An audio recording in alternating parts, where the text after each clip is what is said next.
What is going on, everybody?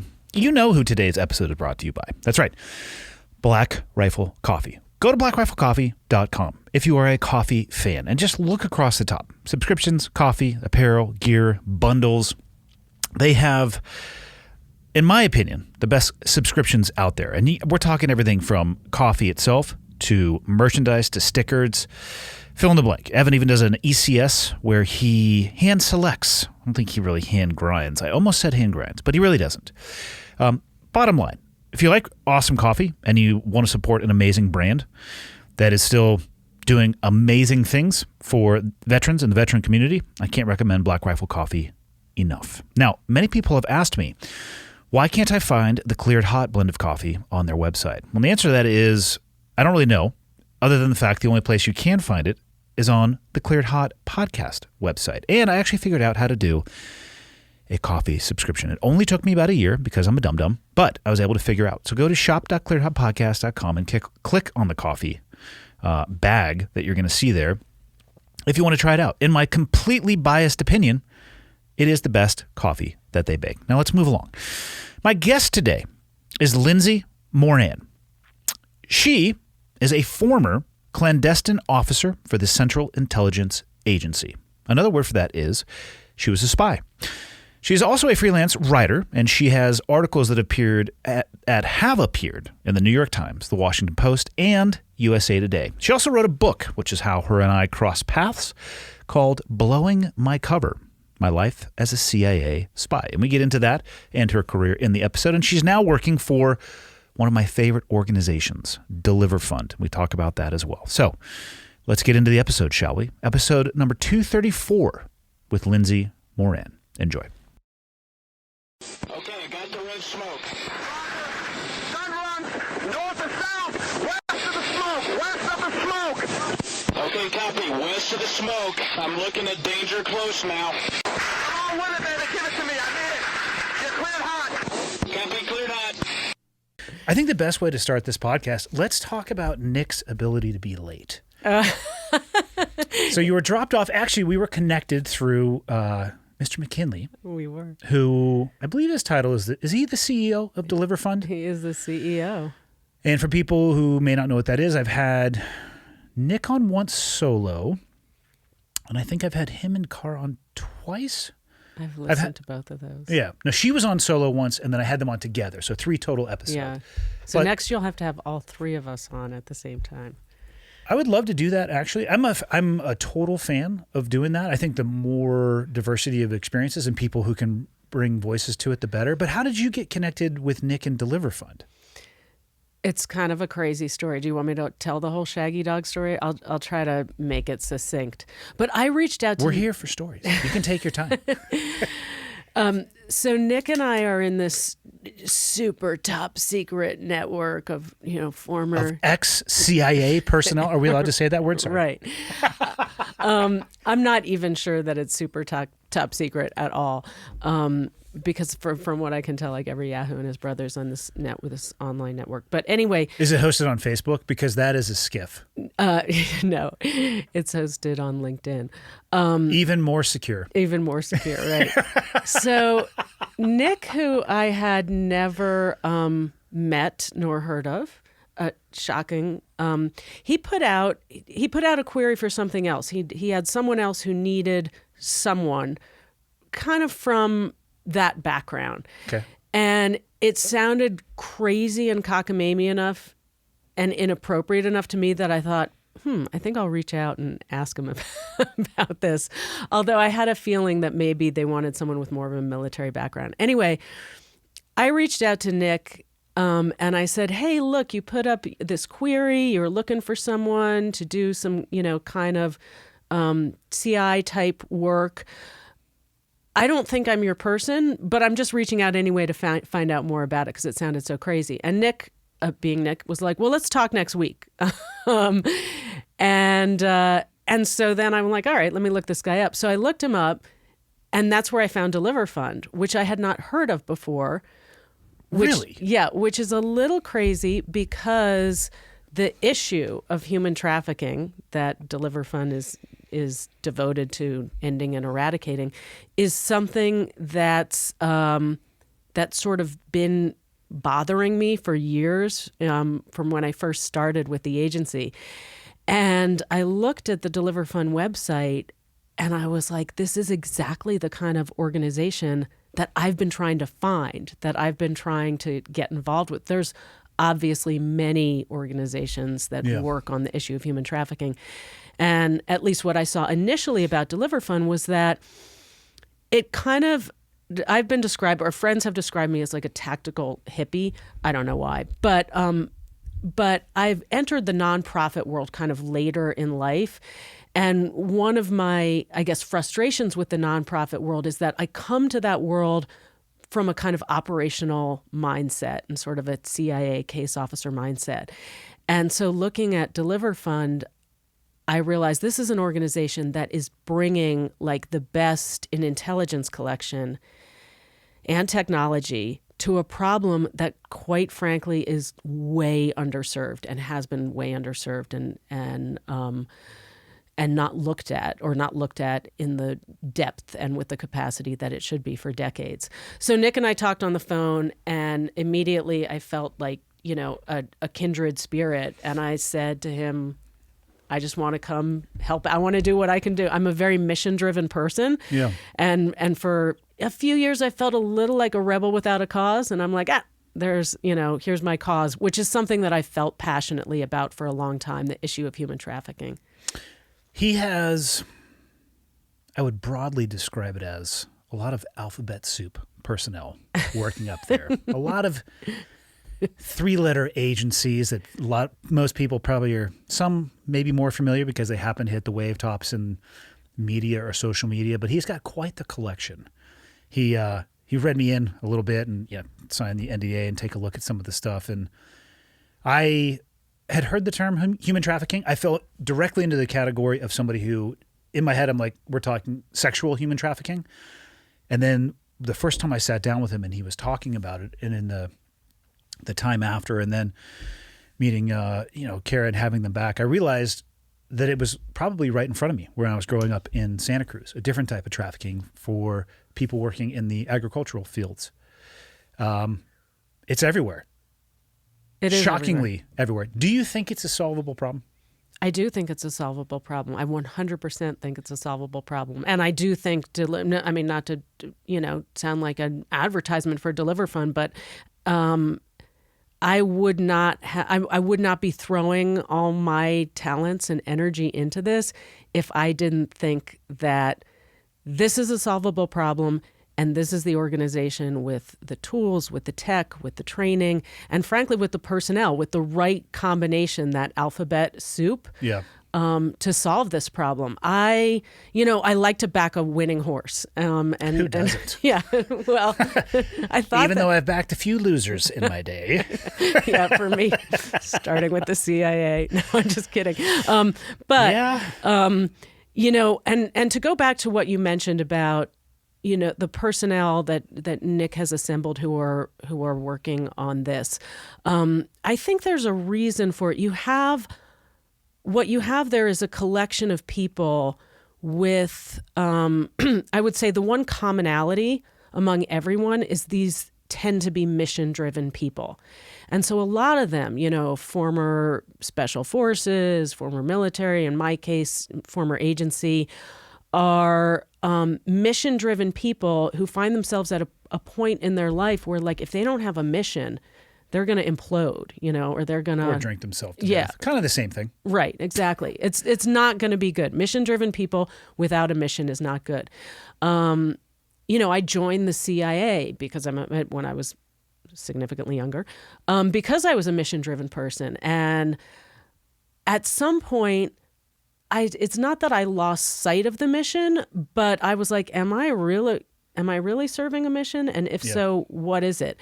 And I think when you get to that point, you can't serve whatever the mission is well. If you don't believe that the organization you're working for is actually making that much of a difference, or that your efforts are really going to do good.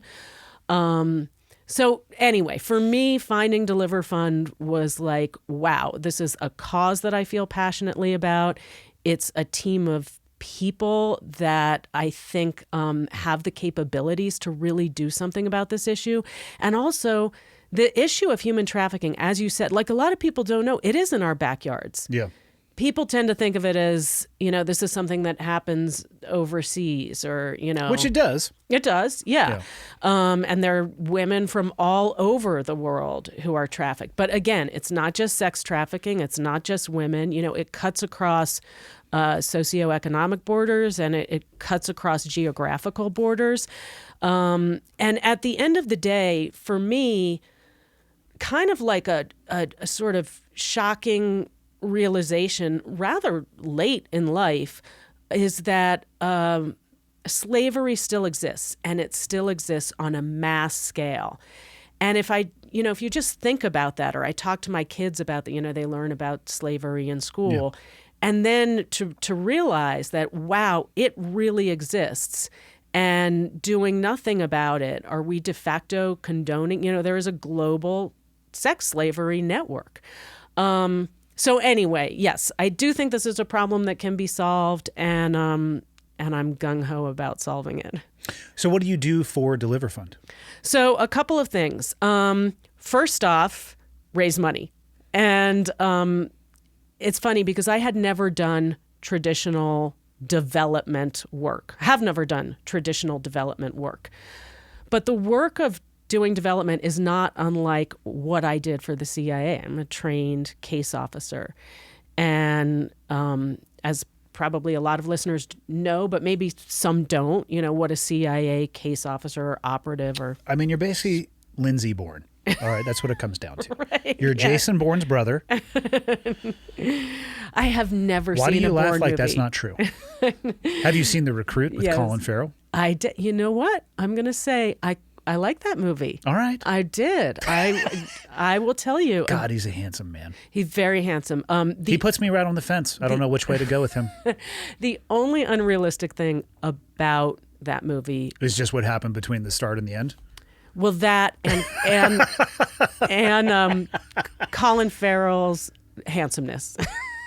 You don't. He would stand out in a crowd far too much. He would stand out at the CIA. I'll tell you that Yeah. much.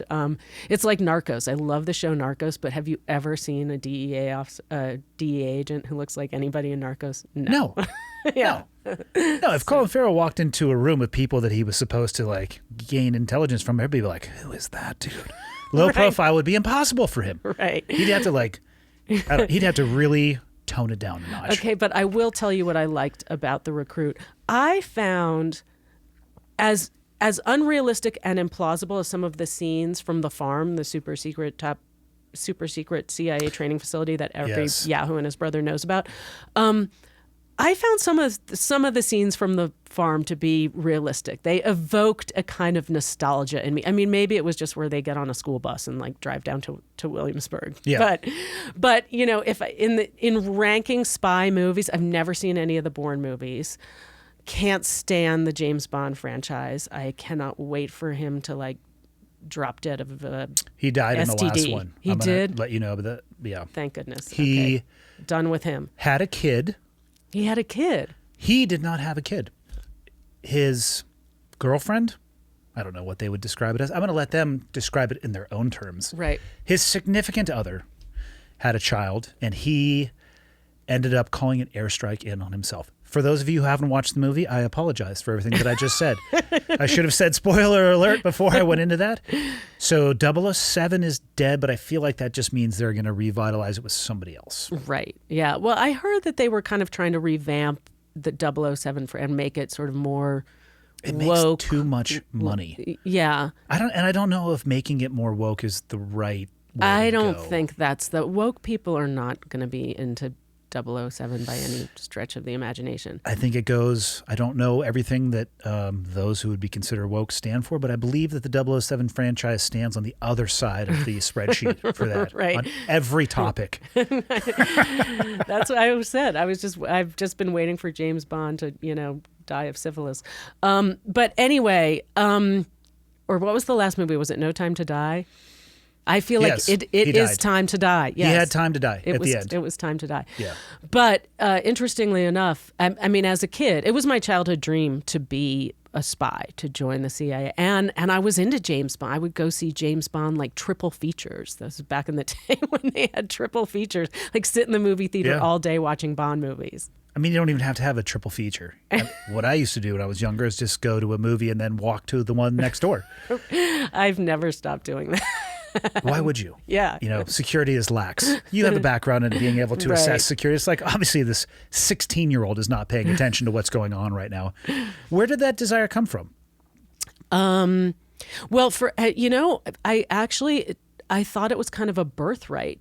So I grew up in the D.C. area, and my father did top secret work, which I just assumed he must be a spy. You know, I knew that we weren't allowed to go to Eastern Bloc countries. That anytime I called my father's office, someone would answer and say, "This is a non-secure line." He designed ships for the Navy, so that is top secret. But but to me, he must be a spy. And then I also thought that my grandfather, his father, must be a spy. How old were you when you were having these thoughts? I was a kid. I was an extremely precocious 3-year-old. Okay. I mean, holy shit. I was having thoughts about like finger painting when I was 3, but I'm aging in reverse. No, so anyway, I was just really intrigued, but and also I was a sneaky kid. My favorite books as a little girl were the Harriet's the Spy series, and she was a little girl who lived in hotels and walked around and spied on people. Or I guess she didn't live in hotels. That was another childhood hero. But anyway, I loved Harriet the Spy, spied on people, so I did that. You know, I spied on the neighbors, spied on my brother. I bet they both loved you. The neighbors never did anything, by the way. It was like an old couple. Your brother may harbor a grudge. So anyway, and then my grandfather, I never found out about him. Even after I joined this, as I started to look at my grandfather's career history, and he had been a U.S. Army engineer, but wherever he was, there was suddenly a coup. Like he'd be there and like 6 months later, there was a coup. My grandfather, when I was young, was living in Saudi Arabia and then Mexico. He was the type who, if he was with the agency or if he started with OS, you know, he would have taken that to his grave. He would have, and if he had already passed after my book came out, but a book would kind of make him roll over several times. So to tie into one of the movies we were talking about, The Recruit, at the end, so one of his questions is his father, right? He grew up kind of traveling the world, and it wasn't until the end, and they didn't come out and directly say, hey, your dad was an agency officer. It's like, hey, it's in your blood. Because that was one of his like back and forths with what was it, Al Pacino who recruited him? Yeah. If you come from a family legacy, they won't tell you at some point? Or is there not a way to find out? You know, I think nowadays things are different, but back in the day, I mean, I've heard stories within the agency of, you know, a woman who was hired by the agency, been married for 30 years, and she goes in and realizes her husband she's been married to 30 years for also works there. Oh, they're going to have some really tough dinner time conversations. Yeah. But no, you know, I tried to poke around a little bit and find out more about my grandfather and then ask people who might have been in Laos or Cambodia around the same time he was, you know, if they knew Van Moran. But, you know, people are tight-lipped over there, right? That's a pretty crazy level of compartmentalization. I don't have a need to know. Yeah, but I mean, if the person's passed away, I mean, I don't know. I figured that they would, I don't know. I think it would be cool if they had a legacy that continued. That they would want you to know that. I don't know. Yeah, it would be cool. But in my experience, that didn't happen. I just never found out. And now I knew, you know, obviously I figured out that my father was not a spy. Yeah. Anyway, so that's where, for me, the drive to join, and the agency didn't recruit me. I went after them. And interestingly, there were very few people who knew. My father and my mother and my brother, and all of them were somewhat opposed to me joining the agency for different reasons. But my father didn't think I'd get, he said, oh, you know, you're far too liberal and, you know, you've smoked pot and you should have been head of the Young Republicans Club. They'll never take you. And I'm the kind of person, if someone tells me, you know, it's not going to happen.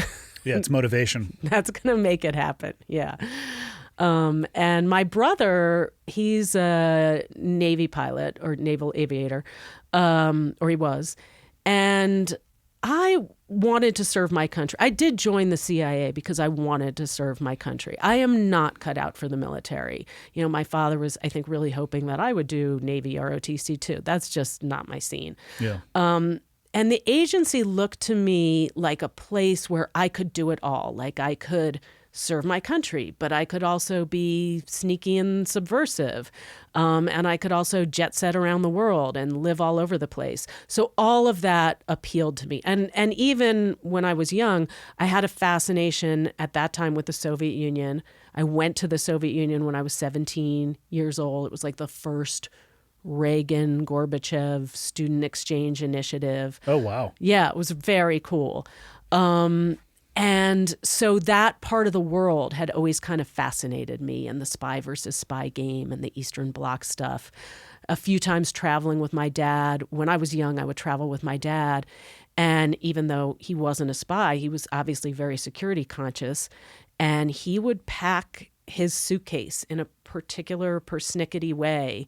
And then whenever we got back to the hotel, he'd check his suitcase to see if it had been tampered with. So in a weird way, I kind of learned some of these tradecraft skills early on. I believe that's called... weirdness. Yeah. I was going to say ADHD, paranoid. but that's not it. There's another OCD. OCD, Yeah. yes. Yeah. Yeah. I definitely had some OCD tendencies as a kid. I think, though, with your background, having a little bit of OCD and being able to recognize when things are out of place, probably not a bad idea. Not a bad idea. I had OCD about weird things when I was a kid. Like I would wait until everybody left a room because I had to touch every corner of the room before I could leave it. I mean, that's super weird. Hardcore. Super weird. And also super useless. Like, yeah, you should definitely get checked out for that. That's a really weird desire. I no longer have that kind of OCD. But, my kids make fun of me. I have to eat, only an even number of M&Ms, or the volume on the TV always has to be an even number. So again, useless OCD. For sure. But yeah, those tendencies are helpful when you're, going back into a hotel room and scanning for bugs or anything that's out of place. Yeah. So you went to college, though, first, correct? I did, yeah. Is that a requirement to go the path that you did? Or do they ever take anybody absent a college degree? I think you have to have a college degree. Honestly, I never checked into it. At the time that I Do they care what the degree is in? No.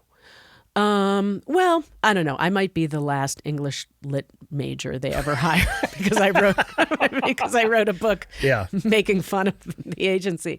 And, the CIA is a little bit different than when I joined. But I don't think they care too much about what you major in. I get that question a lot because a lot of young people approach me, what should I be studying?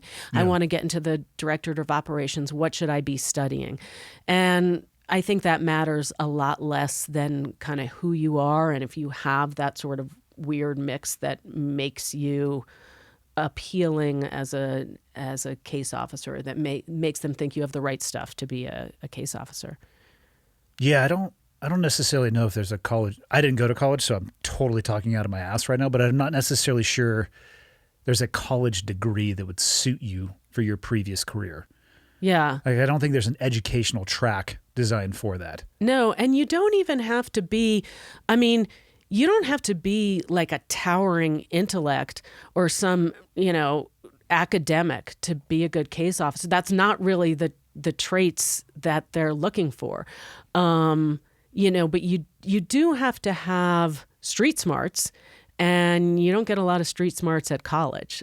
So to a certain extent, it would behoove them to take people who don't have a college degree. I mean, I've got sort of complicated thoughts on the utility of a college degree these days anyway. I do too. I have 3 kids. One who birthday season starts for me next month, so I'm about to have 14, 17, and 19. And the educational system that they are in, holy shit, is different than the educational system that I was in. I remember my parents at least being able to help me with my homework. The way that they're teaching math now, yeah, I have to spend the first, and it's been a while since they've asked me because my answer is the same every time. Yeah, I'd love to help you, but you have to show me how they taught you to do this first, because the way that I was taught is not the way that you're doing it. And then I talk to my kids about how they're learning, and some of their teachers are relying on YouTube in the classroom. So they have at their fingertips access to more information than you and I ever did. They could get a damn near an associate's or a bachelor's on YouTube, depending on how far down the rabbit hole they went with their desire or time allotment. Yeah, 100%. I found myself I've got a 15-year-old and a 17-year-old. I found myself saying something the other day in all seriousness, although now that I repeat it, it sounds ridiculous. He was telling me about his AP Psych exam, and I was like, oh, yeah, the cerebellum is always a good guess. It's an absurd thing to say. I mean, at least it's in the head. Yeah. But, yeah, my 17-year-old, and I just have mad respect for who he is, but both my kids, but particularly how he approaches education and what he wants to do in his life. So he's taken like a slew of AP exams. But he's also doing welding at the trade school, 100% into it, loves it. And I think the trades have been just so undervalued in our society.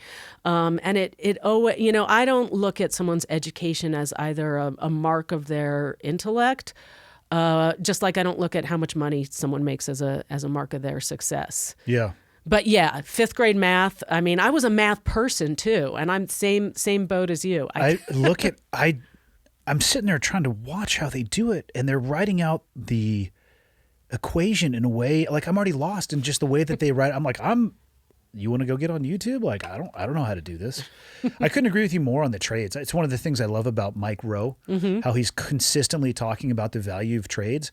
I look at, I'm getting married in August. And congratulations. Thank you. My fiance went I would say a traditional academic route of, her mother was an academic. Her advice to her was, enter into academia, get degrees. They're not free. Mm-hmm. And I look at the way she still has student debt. And I look at my children now, and if my choice was between go and pursue a degree and put yourself near 6 figures in debt, or pursue a trade that you're working with your hands and you might get some, physical enjoyment as well as mental and emotional enjoyment, and you're coming out making $30 an hour, to me, it's like the value proposition has really shifted, because I can't think of a way to screw somebody over early in their life other than, hey, here's $100,000 of debt that you'll never get out from underneath. Right. Fuck that. Right. And yeah, looking at, the impending apocalypse, like I look at my son who knows how to build things and do things, both my kids, to fish, to crab. Like when the shit hits the fan, I mean, you don't want to be with the Harvard grad who can talk about John Donne. Yeah, but they can work for you for their daily 4 ounces of water and slice of beef jerky. They can be like, go move my things, or there'll be when the zombie apocalypse starts, there'll be a pecking order. Oh my gosh. And my kids are so well prepared for the zombie apocalypse. And it reminds me when my older son was in 5th grade, he wanted, what is that? It's the worst of all the video games, Grand Theft Auto. And he was lobbying to get Grand Theft Auto. And of course I said no. But then I said, if you write an essay explaining why you should get Grand Theft Auto, then I'll get you a cogent, good essay. That was a bad call on my part. I thought he'd never write an essay. Probably had it the following morning. It wasn't even 24 hours later. And it was brilliant. I mean, I was like, save this because you can use this for your Harvard essay. If you ever. But it was very brilliant and cogent. And with everything going on during COVID and lockdown and the whole world falling apart, I was thinking, they are kind of learning some life skills in GTA. And the zombie apocalypse, they're ready for that too. Yeah, that video game really doesn't have any limits or boundaries. You can really explore the space, for sure. So when did you start applying for the agency? And how did you land on the agency? Because as you know, and maybe you didn't know then, there's a variety of other intelligence gathering organizations. Right, yeah. And it's funny because after I got at the CIA and I'm like, this is not all that in a bag of chips, I thought, should I have gone to the Bureau?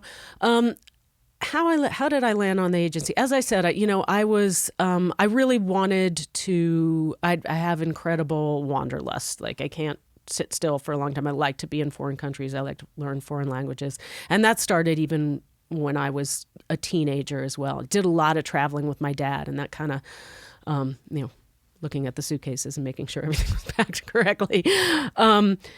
But I did my undergrad at Harvard, and after I graduated, I wrote to the CIA, like pretty shortly after I graduated. And by wrote to the CIA, I mean, wrote a letter, typed up a letter, put it Dear in. Sir or Madame. Yes. 100. Put it in an envelope. It was like CIA, Langley, Virginia. I was going to say, how'd you find the address? Yeah, put it in the mail. That was it. Stamp on. And they called me, or they got in touch with me. I can't really remember how. And I started to go through the recruitment process at that time. So this would have been like 1991. And some of the questions they were asking in the initial process of applying, I was like, I don't know if I'm ready for it. I became aware that, all right, if I am going to dive down this rabbit hole, I'm going to be down there for a long time. I'm not quite ready for that yet. So I didn't end up going through with applying to the CIA. I did a bunch of crazy stuff. I moved to Bulgaria. I taught for a while. I moved to California. I'm messing up the order. Came back, went back to Bulgaria on a came back, went to grad school. And it was around this time that I'm like, all right, I think I'm ready. I think I'm going to approach the agency again. So based on just more life experience, you felt like you were in a better headspace? Yeah, just more life experience. I'd lived overseas from having lived in Bulgaria. I never studied Bulgarian, but I'd picked up that language and was increasingly fascinated with that part of the world, former Eastern Bloc, the Balkans. I just, I don't know. I love gritty, fucked up places. There's plenty of them. Yes. Yeah. And why I'm attracted to them, I don't know. But anyway, so I decided, I'm going to approach the CIA again. And this was the time that I think I told my father, and he was like, oh, they'll never take you. So again, started the process. And again, I think, this was pre where we emailed stuff. The CIA didn't have a website at that time or anything. So again, dear sir or madam. And again, they got in touch with me, and that started the process. I was living in San Francisco at the time, and, I got a letter. I was told to come down to some hotel, Fisherman's Wharf. There was a letter from a guy named Dave, and he gave me these kind of like funny, weird instructions for going to the hotel room. Take the stairs, not the elevator, knock a certain number of times. And this was all really cool and super spooky to me. Now that I'm involved in combating human trafficking, I'm like, okay, as a young woman, you just don't go to a hotel room to meet a man. To meet Dave. Why do they make it like that? Why are they so obscure, and why are they trying to create that allure of sneaking it? Like, why don't they just say, hey, meet this guy in this conference room, and because nobody knows what the fuck you're there talking about. Right. You don't have to be obscure about that. Yeah. Well, I mean, I think that's a good question. And I think looking back to that first meeting with Dave, because it was not like I was going to the CIA applying for the case officer position. I was just approaching the CIA. And his assessment after our first meeting was, you should be a case officer. Like, you're meant to be a case. So maybe it is a little bit to see, are you going to balk? Are you going to freak out? Can you follow basic security protocol? Are you going to do something stupid like go to the front desk and be like, I'm here to meet the CIA? So who knows? But when I met Dave, he came to the door. So I go in the hotel room with him. He had a limp. And so I was like, oh, this isn't me. He must have jumped out of a window or been shot or something like that. Years later, Dave was one of my instructors at the farm. And I was like, I remember you were the first guy I talked to when I was being recruited, and you had a limp. And he said, he was playing like a baseball game against the FBI, the bureau guys, and he slid Leading cause of injury in the military is basketball. Right. So Doesn't surprise me at all. But, from the get-go, it was both like the sexiest thing in the world and the least sexiest thing in the world. So I go into this, kind of depressing hotel room. Dave's there. He's got a limp. And the first thing he does is turn up the television for what I would later learn is sound masking, so that nobody in the rooms can, or if there's a bug, nobody can hear us. Well, it just so happened that for whatever reason, and maybe Dave was just messing with me, he had the Teletubbies on. So I'm here like interviewing for the most important interview of my life, the job that I've always wanted. And every time I look over at the TV, and it's loud, the TV is loud, and the Teletubbies are singing and dancing and hugging each other, bumping up against each other. But Dave asked me a series of questions about, kind of what kind of person I am, what makes me tick, just questions about me. And at the end, he said, I think you'd make a good case officer. Now, that was just the first step. I mean, there was like, I ended up, but I was covering all my bases. You don't know, the CIA's and the clandestine service is, it's more selective than Harvard. So I was not a shoo-in by any stretch of the imagination in my mind. So at the same time, I applied to Berkeley Law School, and I applied for a Fulbright scholarship to go back to Bulgaria. Well, they all came in at the same time. Like I got into Berkeley, I got the Fulbright, and the agency hired me. Damn. Yeah, so choices. I had these, great choices, and I first of all I deferred law school indefinitely. No, I deferred Berkeley for a year. Then I went to the agency, and I was like, I'd like to go do this Fulbright in Bulgaria. So could I defer the CIA? And they were like, no. And they gave me some kind of rigor. We're starting to question your commitment and starting to question my classic line. I hadn't even started. Yeah, I don't work for you yet, fuckers. Yeah. So my brother, who was one of the few people who knew that I was applying to the agency, he's like, look, you don't want to be an organization that's not going to let you go do a Fulbright overseas. You don't want to be a part of it. So I called their bluff, and I'm like, yeah, you know what? I think I'm going to go do the Fulbright. And they were like, all right, well, you can come. Just don't be in touch with us. Don't call us while you're in Bulgaria. When you get back, let us know that you're back, and then we'll redo your background investigation. So that's what I did. Interesting. And you just picked right back up where you'd left off? Yeah, I came back. I had to have another background investigation. I had to have another polygraph. And so all that, the background investigation, your first polygraph, that occurred after you met with Dave? Yes. Okay. Yeah. So the polygraph actually, like, that's sort of the end. So there's Dave. I mean, it's not always Dave. It's a different person. Dave has moved out of that position. They may still be using that name. Yeah. So then so Dave is the first, round, and then there's some more interviews. And then I was told and then I was invited to Northern Virginia for like a week-long battery of tests. And this was, some kind of academic, I don't want to say IQ test, but some sort of academic tests, psychological tests, meeting with a CIA shrink, the guy that I met with. I mean, he must have been 110 years old. This really creepy shrink. I went into a room, nothing on his desk, and he asked me some questions, declared me a sexual deviant. So I thought I was out. I'm like, all right, I've been declared a sexual deviant by the CIA shrink. There's no way I'm getting in. Turns out maybe they're looking for sexual deviant. And the deviancy was ridiculous. It was this guy was so old. I mean, first of all, I think he might have just been getting his rocks off asking me 100%. They do that questions. sometimes. Yeah. The polygraphers they're just fucking entertaining themselves sometimes. I swear to God. The polygraphers are the worst. There's always the pervy polygrapher. But anyway, so after that, after I got through the shrink exam, drug tests, all these psychological tests, then the last day of that week is the polygraph, the last day or days. Mine was only a day.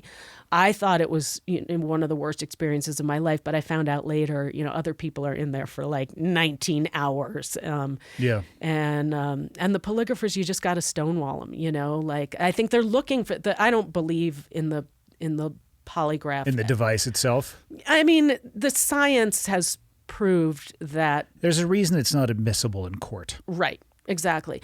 But it is, and I, you know, and in a way, I completely understand why the CIA and other organizations use the polygraph, because it is an incredibly powerful psychological tool. Yeah. You can lever somebody right into a corner. Yes. And just point them towards something and give them the opportunity to change their story, which I actually think is what they're looking for, so they can disqualify you. Yes. They're looking for, you know, kind of a number of things like, are they going to be able to trip you up? Are you just going to freak out, you know, and pull the nodes off and run from the room or jump up and down or get upset? And I'm like a very calm, cool, I'm not going to let these people get the best of me.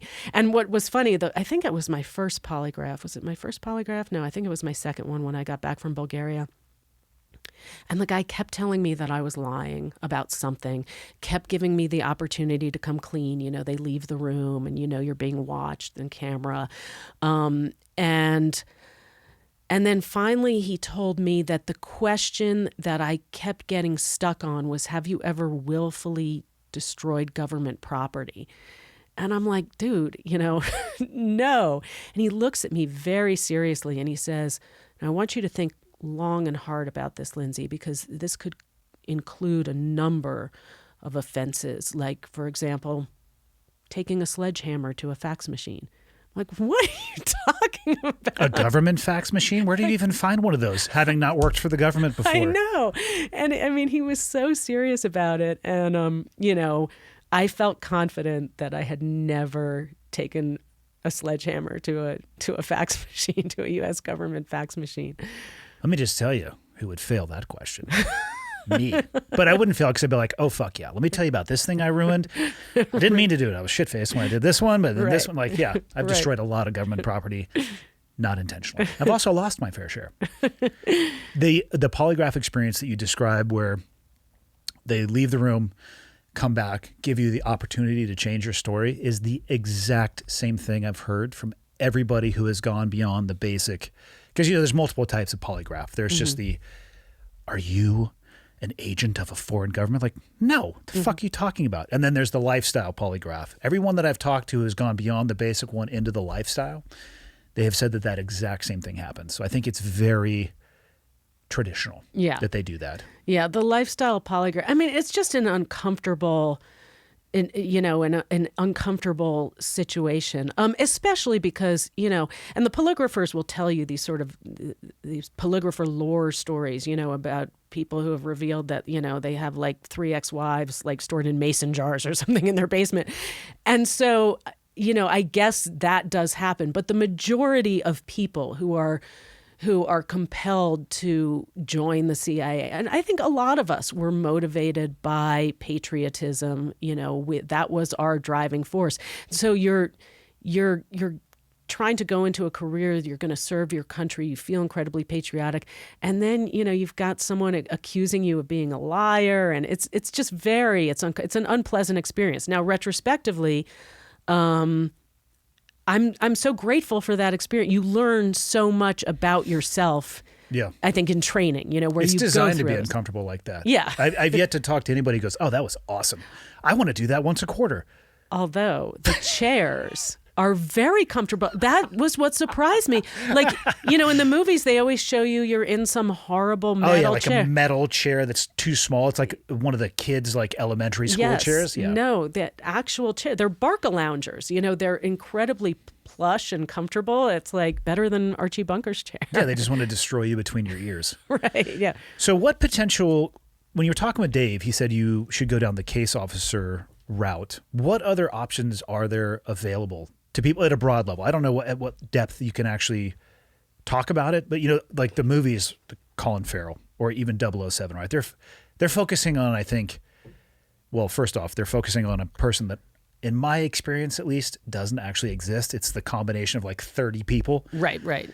But it's like the assassin, the analyst, all wrapped into one. Right. He's just always got a satellite over his head and is just helping him out at all times. That was Nick McKinley. Yeah, I was following him through traffic because he was late, but that's a different story. What other career opportunities were there? Like, say there wasn't a case officer what other branches of the tree are there? Okay, yeah. So that's a great question because a lot of people think, oh, you work for the CIA, you are an assassin. You're Lindsay Moran. Yeah. And so first of all, there's the Directorate of Operations. So that's that's basically the clandestine service, and that's where I was. And within the Directorate of Operations, so pretty much everybody in the DO is undercover to some extent. They're going to have a pseudonym. They are the people. We were the people who you can't tell people that you work for the CIA. I mean, you can tell your mom and dad and your spouse, and people do. Some people tell a lot more. Interestingly, the CIA does not say, you can tell this person, but you can tell that person. They somewhat leave that up to your... A little bit of discretion. Discretion, yeah. And there are people who don't even tell their spouses. But so anyway, so within the DO, you have case officers, which are also called operation officers. That's what I was. And that's what most people, lay people, would consider a CIA agent or a spy. So those are the people who are out living overseas, recruiting human sources, collecting intelligence. Within the DO, though, you also have what are called reports officers. So a reports officer doesn't go out and meet with or handle agents, but they take the raw intelligence that you, the case officer, bring in, and they kind of prepare it for the analyst, make sure there's no source revealing material there, and pass it over to the analysts. So the analysts are in a whole different branch of the CIA, and that's called the Directorate of Intelligence. And the analyst, it's a different culture. It's kind of a different breed. It's, wonkier, more cerebral, probably a lot less egos, a lot less jackasses, but they do something different. They take open source information, they take the intel that you, the case officer, are collecting, and they prepare reports and analysis that then go to the president and to Congress. So those are kind of the main branches. Then you also have the Directorate of Science and Technology, which is like the Qs. That's the coolest people at the agency I always thought were the DS&T people, really creative, bright people. Again, you don't get the egos that you do in the DO.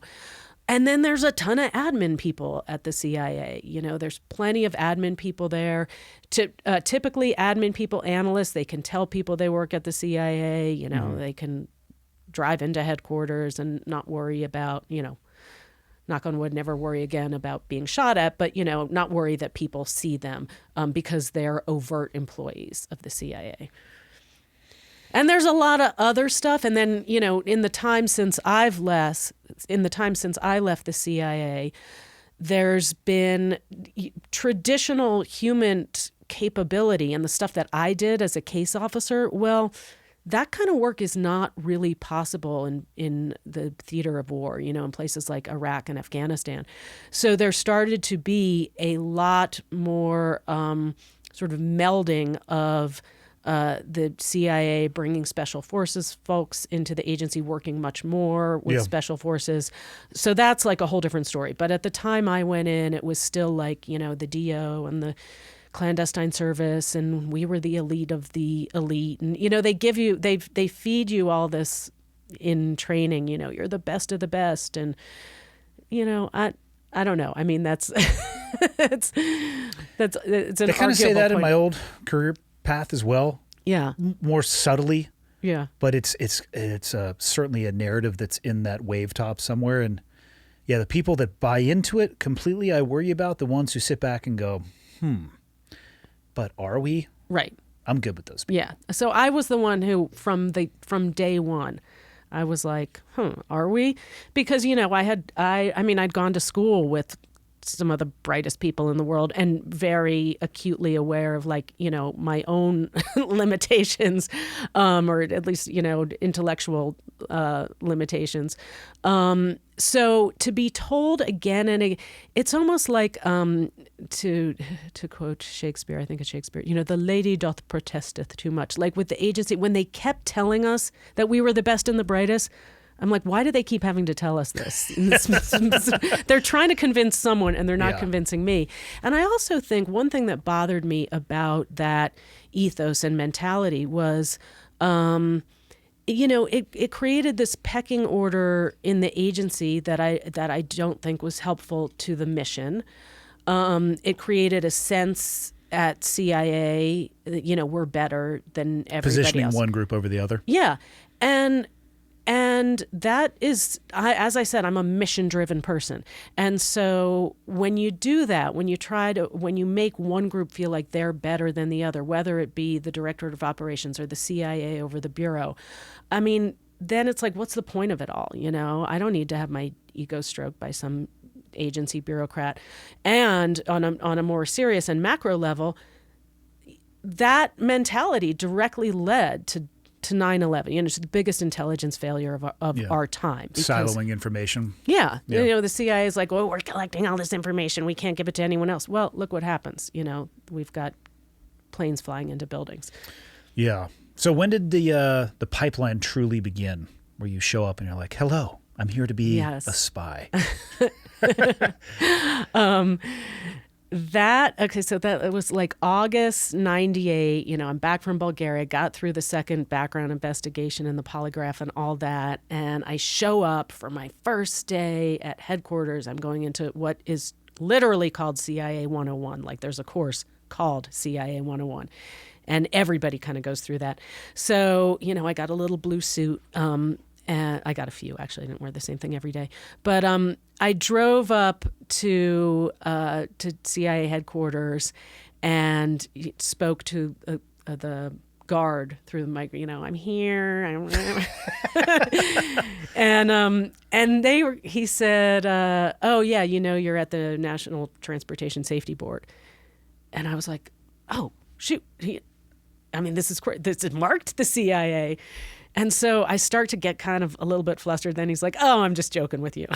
I bet he pulled that joke like 30 times that day with everybody showing up for their first day. Right. Well, one of the bizarrely classified things is I can't say how many people were in my training class, but you're about right. Like 30 times that day. And, and then I go in and I'm sort of swelling with this sense of importance because this truly is my first time. First time at the building. At the building, everything else has taken place in these nameless buildings in and around Northern Virginia. And I see like a sign, and it was the cartoon character Alf. There's a lot of weird, fluffy fluffy cartoon character references, I realize, in my CIA journey. And it's a sign, and it's like, welcome to CIA, move to this room. And so all of a sudden, like very quickly, the curtain started to be pulled back, and I started to see the funny side of, there's so much that happens within the organization or that you see there that's just funny. After leaving the agency, people would always ask me, like, what TV show is the CIA most like? Is it 24? Is it this? And I'm always like, kind of The Office, Yes. Dunder Mifflin. Yeah. So that's how the pipeline started. And I'm fascinated that they had everybody come to the main CIA building for the first day. You would think that if it mixed in that group of 30, I'm sure there was people going in different paths, but maybe some of those people would at some point not want to be associated with ever being at that building. Right. Yeah. Maybe start it somewhere else. It is pretty amazing that that covert operatives go into the building. Let's just start day one at the building literally labeled as the workplace you can't tell anybody about. Right, exactly. Not awesome. I got ideas, people. If you're listening at the CIA, I can give you some. Get an offsite. And then we had this strange protocol, like we couldn't take our personal cars down to the farm. So we did this stupid exercise of driving our personal cars to CIA headquarters, picking up a rental car, driving off CIA headquarters and down to the farm. It was just nobody would ever figure that out, though. Yeah.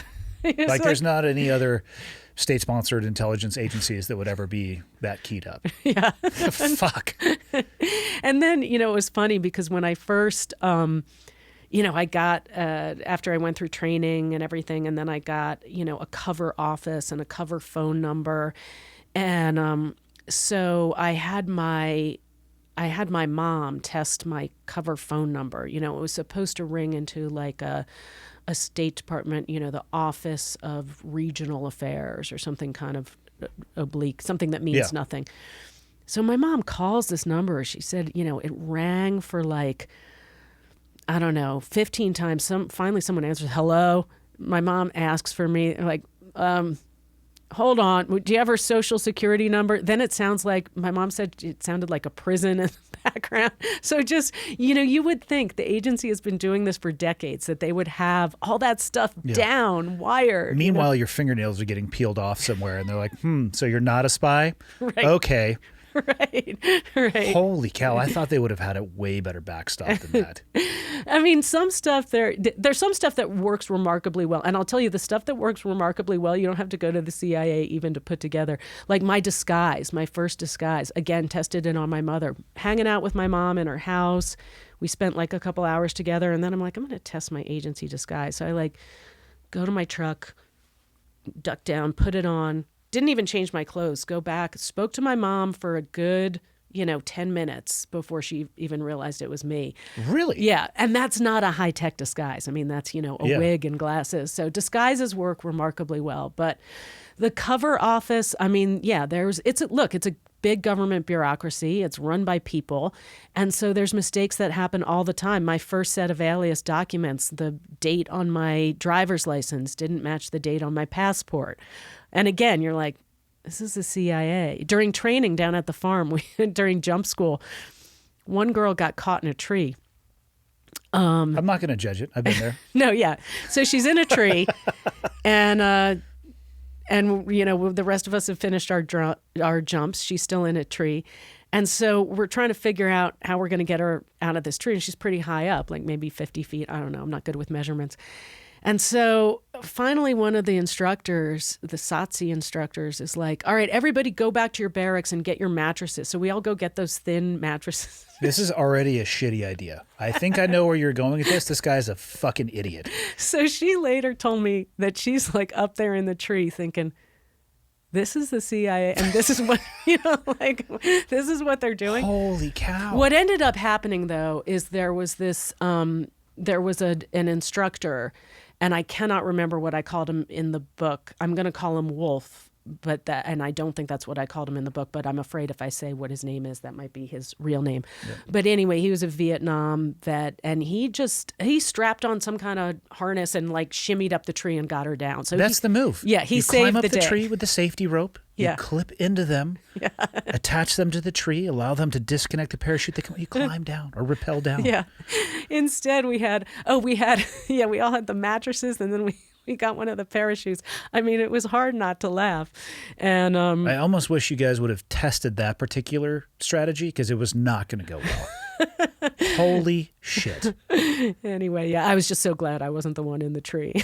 Yeah. So you start your CIA journey with the Welcome to the CIA 101 brief. Yeah. Where does it go from there? So the 101 brief, and actually CIA 101, there are a bunch it's not just people from the DO, and it wasn't just people from my training class.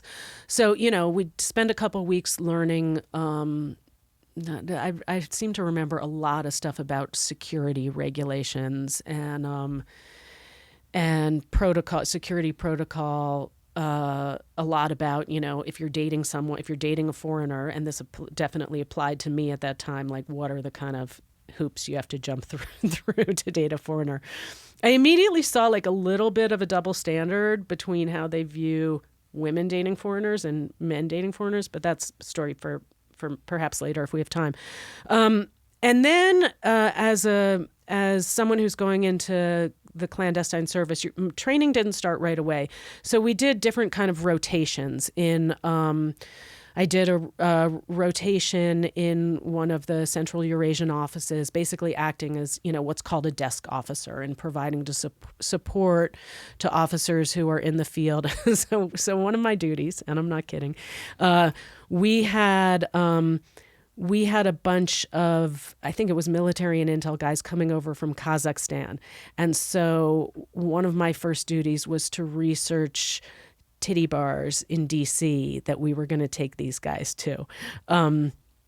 maybe it was just conveyed as topless bars to me. So I did that, I looked, and then I also looked for places where their wives might go shopping. So again, here I am like a young idealist, and a feminist joining the agency. And I'm like, all right, this is my first thing. I got to find out the good topless bars. But I did, because this was my dream job. This is what I always wanted to do. Did they throw you into those desk officer jobs though? Like, it sounds like you didn't have any time to be trained up for that. You're just kind of a warm body filling a seat. Yeah, you are kind of a warm body. And there were there were 3 different rotations that I did. One was the topless bar rotation. Then I kind of acted as like a reports officer for a desk in the Balkans. And that was cool because I was really interested in that part of the world, and it was hopping then. There was a lot happening. It was a priority. And then I did a rotation in counterintelligence where I sat in a cubicle and just didn't do anything for a month, Sounds very military-esque to me. You're waiting for a school to start, yeah, and they have nothing for you to do. So they will put you, especially if you're not like attached to the commander, you're brand new. They're like, well, Bob left like a month ago and nobody's been doing his job, and you have 2 months until your school starts. So go do Bob's job. Right. And I don't know what it was. So figure it out on your own. Like, right. Awesome. Yeah. No, I very military-esque. Yeah. I sat in this cubicle. I mean, I used the gym a lot. The agency had a decent gym, great cafeteria. I went down there, socialized with the other trainees, and so you're just waiting though. You're waiting for basically your class up. Yeah, waiting for training to start, and then training starts. And so the first part of training was the Special Operations Training Course, I guess, SOTC, and that was like all the cool stuff that has absolutely no bearing on what you're actually going to do in your career. So land navigation, weapons, defensive driving. I got the most improved award in that class. Jump school, everybody. Static line or free fall? Static. That was cool. Yeah, so that all of that, I was like, I'm kind of getting paid for like extreme sporting adventure. Yeah. This is fantastic. Adventure activities on the government's dime. Yeah, it was great. I loved it.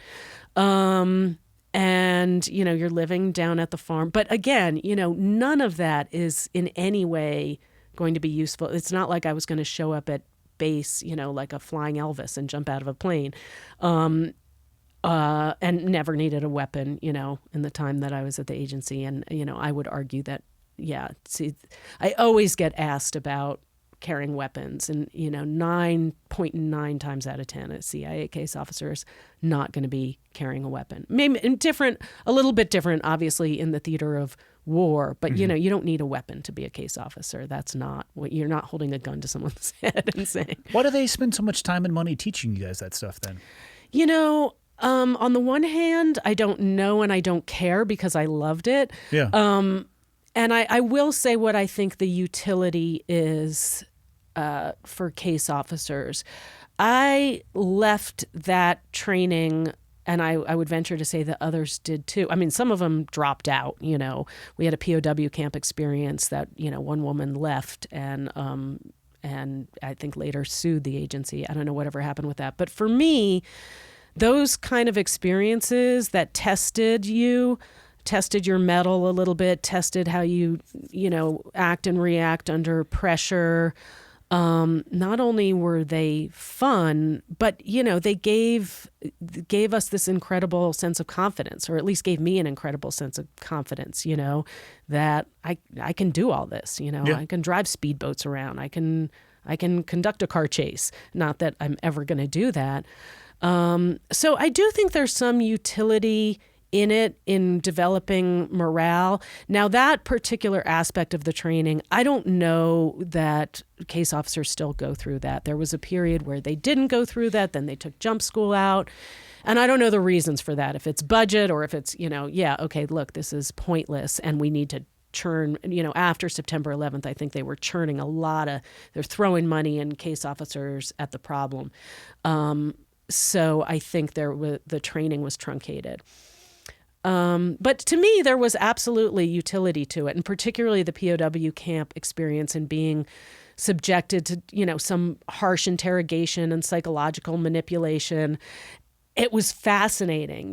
This was training, and we knew it was training, but how quickly kind of the line between reality and make-believe blurred for many people, and people losing their shit. And, it was. Oh, I've seen it. Yeah. It's crazy. Well, yeah, my brother was telling me about, his training, which is when to SEER school. Yeah, SEER school. And I was like, I wouldn't let, where they put you in a box. No way. Yeah. It's so awesome. I was just down in San Diego doing some skydiving with some friends of mine, both of them ex-Green Beret. Both of them actually ended up being agency contractors working, what were they, GRS or GBRS, whatever the fuck, I'd get lost in the acronyms. All of us have, SEER school experience, and they put you in that box. And for me, I was like, this is sweet. Like, I'm just going to chill out. The person in the box next to me absolutely lost their fucking mind. And it became an issue for me because I was laughing so hard. Yeah. And I was like, dude, we're in a training course. Like, calm down. They had to remove that person from the box because they were having what I could only describe as a very religious moment in their life. I don't know. See, I am slightly claustrophobic. I'm a rock climber. I'm not. That's why they do it, though. And, is they're trying to expose you to that before somebody else exposes it to you in a time that may matter. Yeah, yeah. I don't know how I would have done. I suspect I might not have done well in SEER school, but I did well in the training, and I loved the paramilitary training. So then after that, after SOTC, then there's what's called FTC, the Field Tradecraft course, and that's Tradecraft training, and that's about 6 months, or it was about 6 months when I was there. That's less fun, but also kind of fun.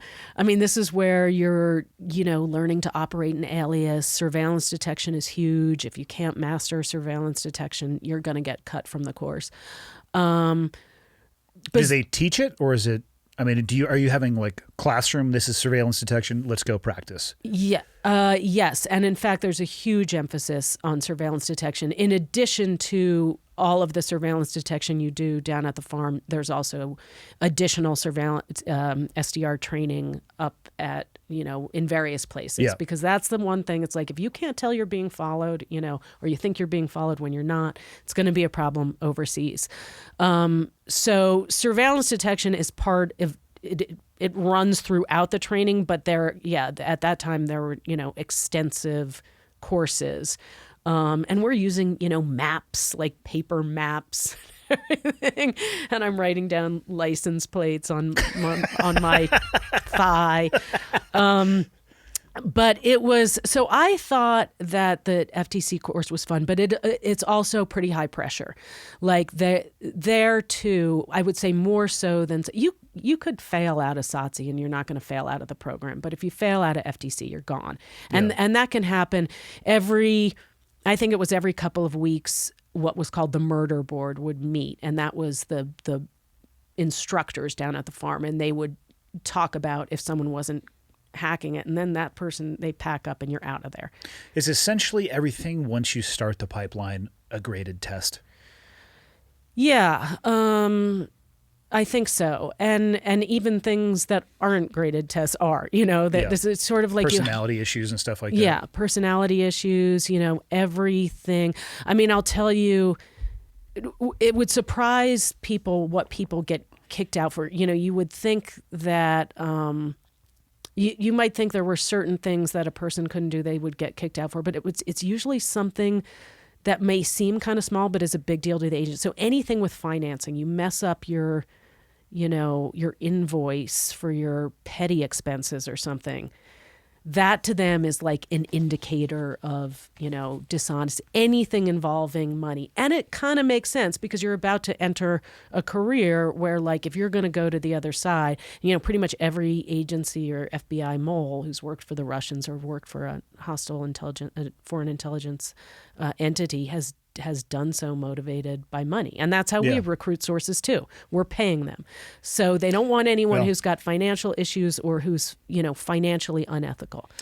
I mean, that's the same thing that we would answer on all of our security clearance paperwork too. Yeah. Because I think I forget what it was, like a TSSCI, one of the levels in that.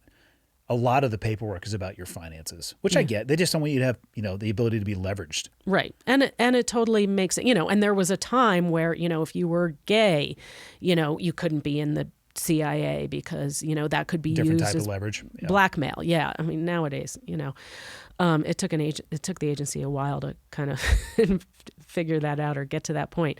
But so it was pretty high pressure. I did kind of enjoy it. I love the farm, and it's one of the. I never feel nostalgic about headquarters for sure, but every once in a while, I think back on the time at the farm. Made great friends. Really liked a lot of my instructors, and in my book, I poke fun at the agency a lot, which is the reason I think my book ruffled some feathers at the agency. But I have to say that training was very useful. Not only, it wasn't the kind of confidence building training that SOTC was, but those putting into practice kind of the tricks of tradecraft and really putting them into practice in a scenario where the pressure is high, and we all felt that pressure, like we could get cut at any moment.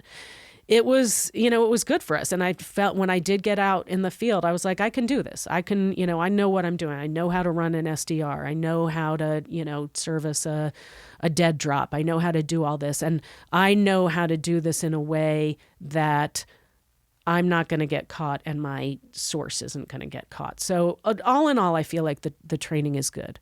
That's good. Glad to hear that. Yeah. But like, it's shit. It doesn't prepare you at all for anything. Like, Well, what it doesn't prepare, what happened was, 9/11 really changed the makeup of the world, but particularly the intelligence collection and what our priorities were.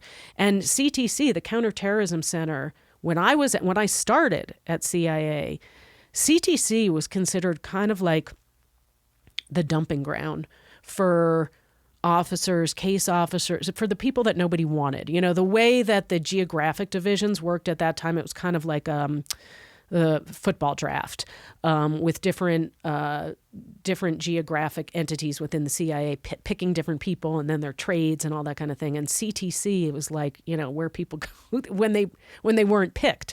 I feel like they're the apex now. Yeah. And that, 9/11, well, look what happened. Then we have 9/11 and all of a sudden it's like, oh, maybe we should be putting our best people against this problem. Yeah. Mistakes were made. Mistakes were made. In many places by many people. Yeah. Right. Hard to pin that on just one person. Right. So what happens after the, what'd you call it, the FTC course? Yeah, so FTC, and then I found out later I was selected by, I wanted to go to what was then called Central Eurasian Division, and that was all the former Soviet states, with the exception of Russia. Russia's kind of its own thing, although, there's some overlap there, and the Balkans. And that's where I wanted to go. I had language capability there. And as I said, I don't know, I kind of like shitholes. I was not recruited, chosen by what's called LA Division, Latin America. And so then there was like a swap, like I was swapped. So CE, swapped two people for me. And I ended up in CE where I wanted to go. So FTC is the end of the training pipeline, and then you are... It's I wouldn't say it's the end of the training pipeline. There's kind of it is the end. By the time you graduate FTC, you're ready to go out in the field. Now, some people might have additional training. If you're going to a place like Moscow, you're going to have to go through some more hostile environment training to be able to be operational in like that really high CI threat environment. I did not have to do that for the Balkans. I was sent to former Yugoslavia. I did do what was called Turbo Serbo, which was an intensive Serbian language program. I already had like one Slavic language under my belt, so I was able to learn Serbo-Croatian pretty quickly. Turbo Serbo? Turbo Serbo. Please tell me that's on like paperwork somewhere, that's the actual name of the course. No. Because it's amazing. Yeah, I don't know if that's on paperwork anywhere. God, it should be somewhere. So I did Turbo Serbo, and then, and then out in the field, I think that was the rest of the training, and then, hit the ground running and started to put into practice everything that I'd learned in training. And I should say that even before I got into the field, I was starting to have some misgivings about the organization and this as a career choice. And there's kind of a number of reasons for that.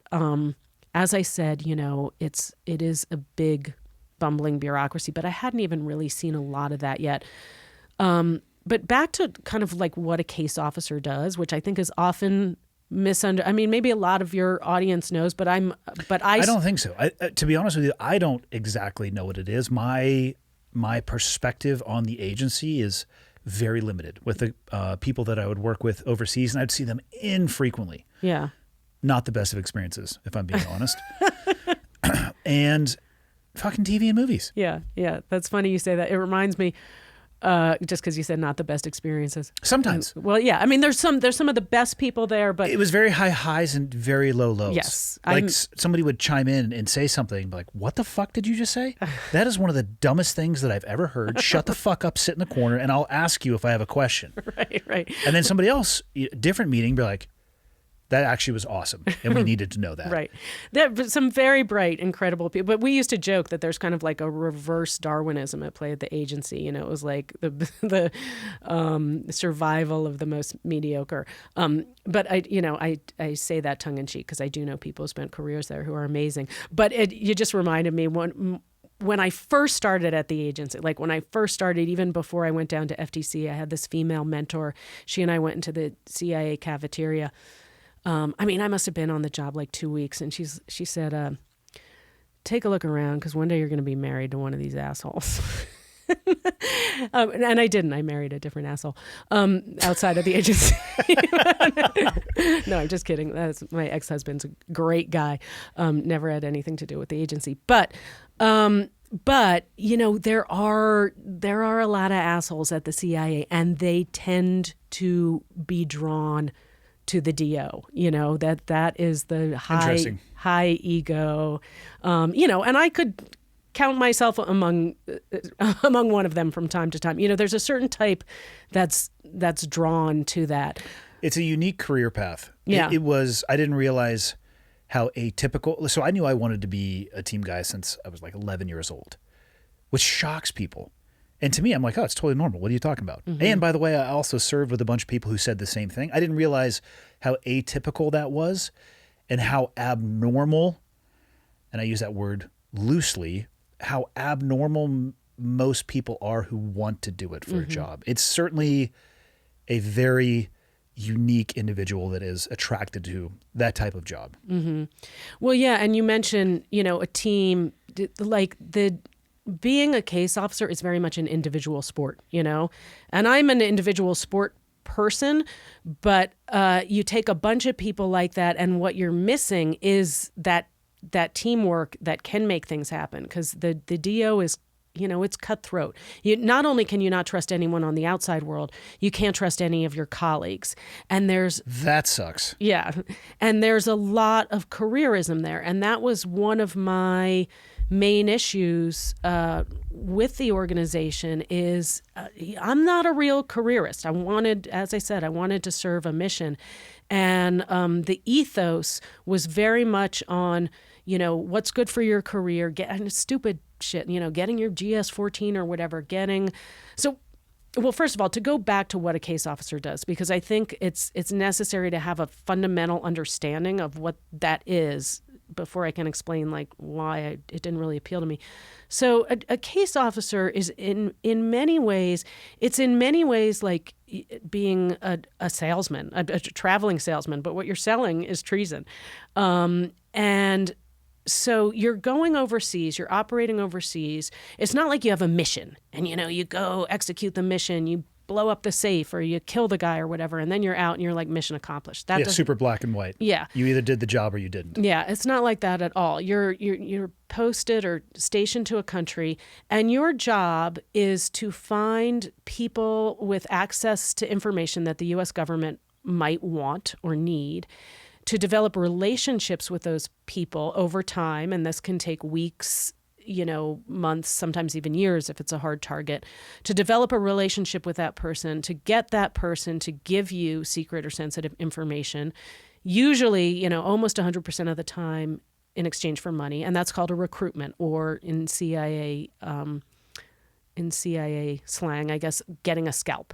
And so your entire career progression as a case officer hinges on getting scalps. And I should add, not the best scalps. It's the number of scalps. I was just going to ask you that. Are they worried about quantity or quality?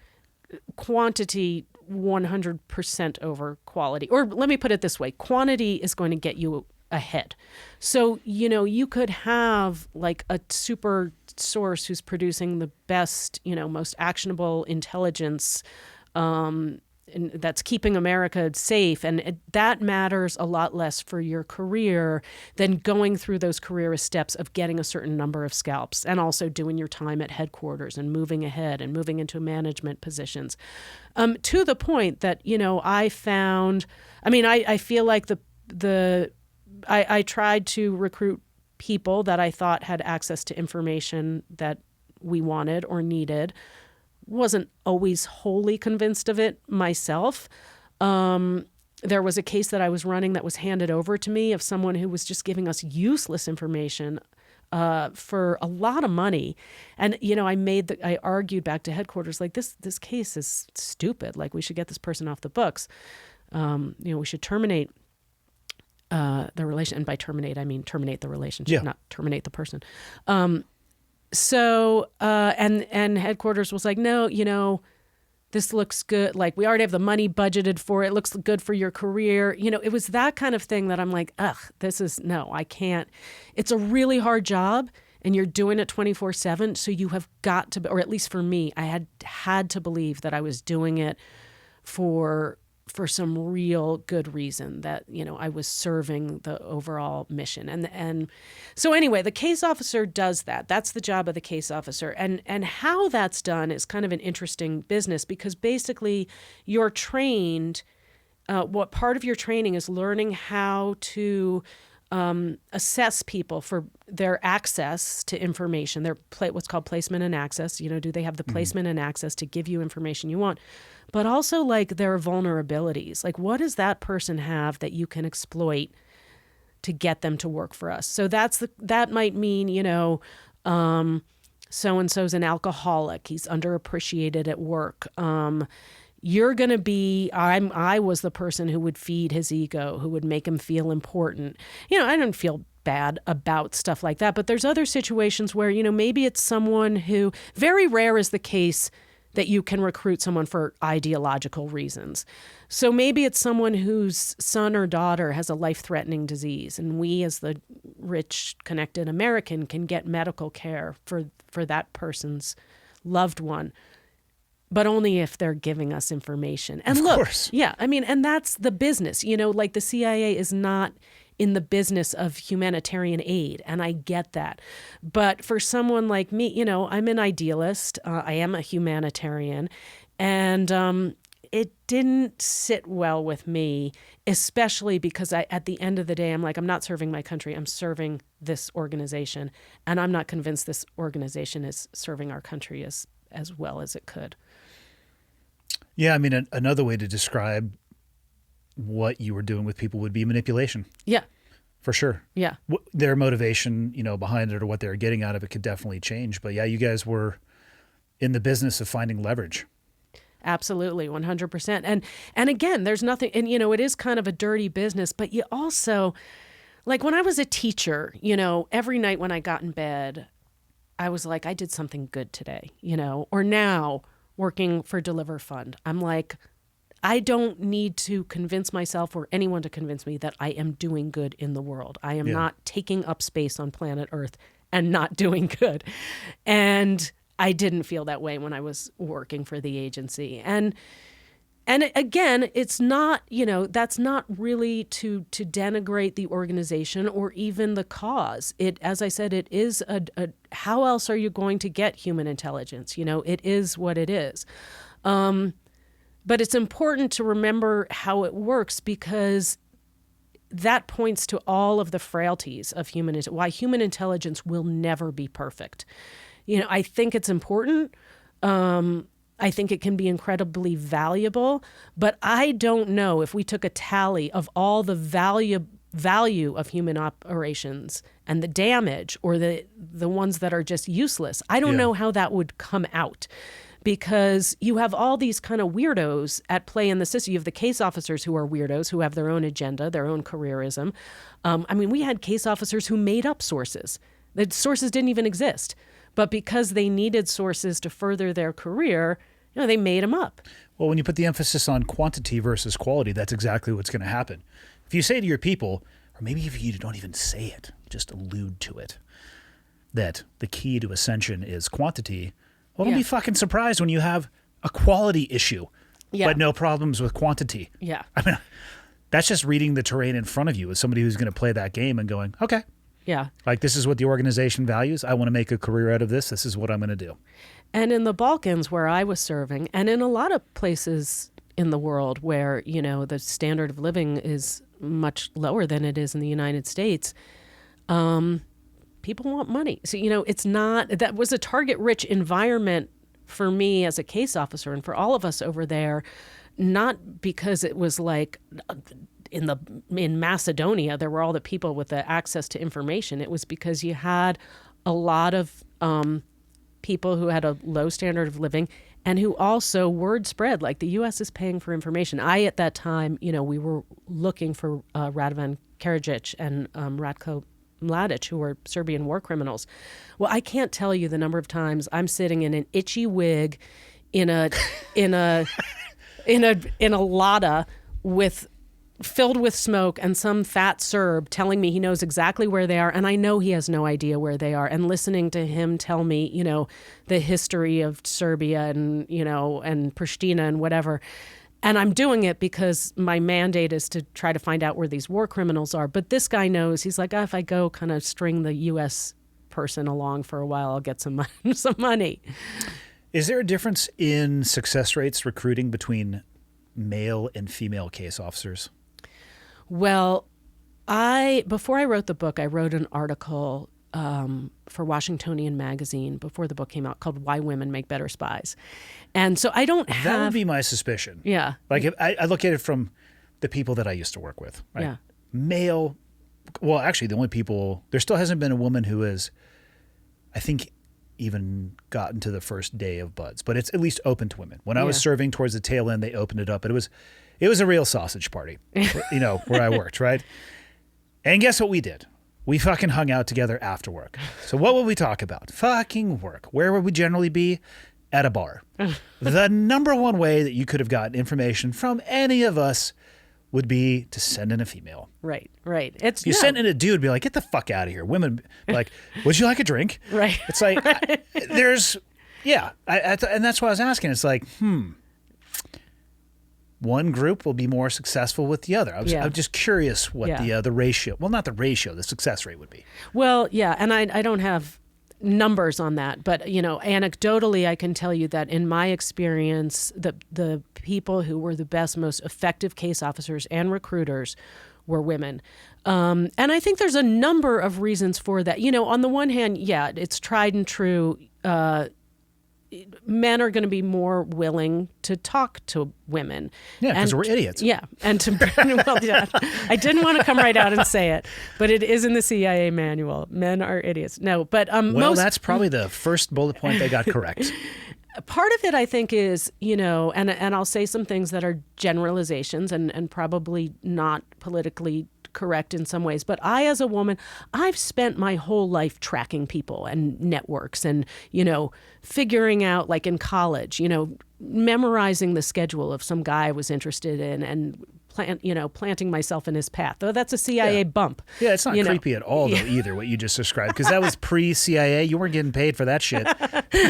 Well, women do it all the time. Hey, I happen to randomly be here. Also, if you want information on who knows who and who does what, I'm going to ask a woman. Like, the women figure that shit out.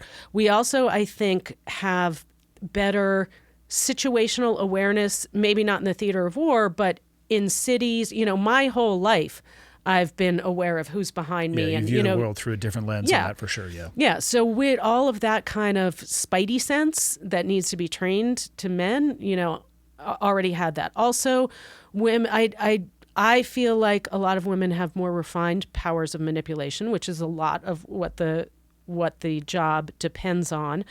But above that too, we are conditioned to listen more than men are. And then back to what you brought up again, like I'm in the Balkans, I can go up to any man and be like, I'm Lindsay Moran, I'm an American diplomat, and, I would love to meet you for coffee or whatever. Coffee and intelligence. Yes. And trust me, like I would try to very quickly, at some point in the relationship, you get to a point where you break cover, where you got to cross a threshold at some point. Yeah, where you're like, dude, I work for the CIA. You're giving me information. I'm going to pay you money. And I was aggressive in my development tactics because I wanted to get to that point, because inevitably, I was a young American woman. I'm asking these men to meet me. And then over time, I'm saying, like, we should meet somewhere where no one will see us. And by the way, don't tell anyone that you're meeting me. Don't even tell your wife. They get the wrong idea. Probably quickly. Very quickly, yeah. And it's hard to dispel to dispel whatever ideas they have in their head. And I describe in the book a source that I recruited. I think I called him Ahmed in the book. And, at some point, even before I broke cover, I'm like, look, this is a business relationship, You're talking to me about what's going on with your Albanian networks. And just so you know, I have secretly conveyed that information back to people in Washington, and they're very impressed, with what you have to say. So what you're doing is really, really valuable. It's helping your cause and your people. So I would do all that, but I hadn't broken cover with him. So anyway, of course, he got the wrong idea. He would try to hold my hand. I said to him, look, this has never happened. There is never, I am never going to sleep with you, Ahmed. Never going to happen. So get it out of your mind. At which point he says, can't we even hold hands? No, we can't hold hands. And and I'd be at like an operational meeting with him, and he would we'd go out for pizza or something. This is the beginning stages of the relationship. He would cut my pizza up for me. Okay. So this is, something I probably wouldn't let happen in the States, or certainly not on a date. I'd be like, dude, get off my pizza. But that's another thing. To be an effective case officer, you got to be adaptable. You got to be a chameleon, and you have to, plant some of your sensitivities at the door. You're going to be around people who are going to be bad mouthing the U.S. And so, you have to just act like you're okay with everything, maintain mission focus, do what you do to have to get the job done. And eventually I broke cover with Ahmed. I told him, I was so nervous because we'd practiced this at the farm. What do you do if you break cover and the person turns a table over and says they're going to, call the internal security service, whatever. So when I finally told him I worked for the CIA, he was like, I love the CIA.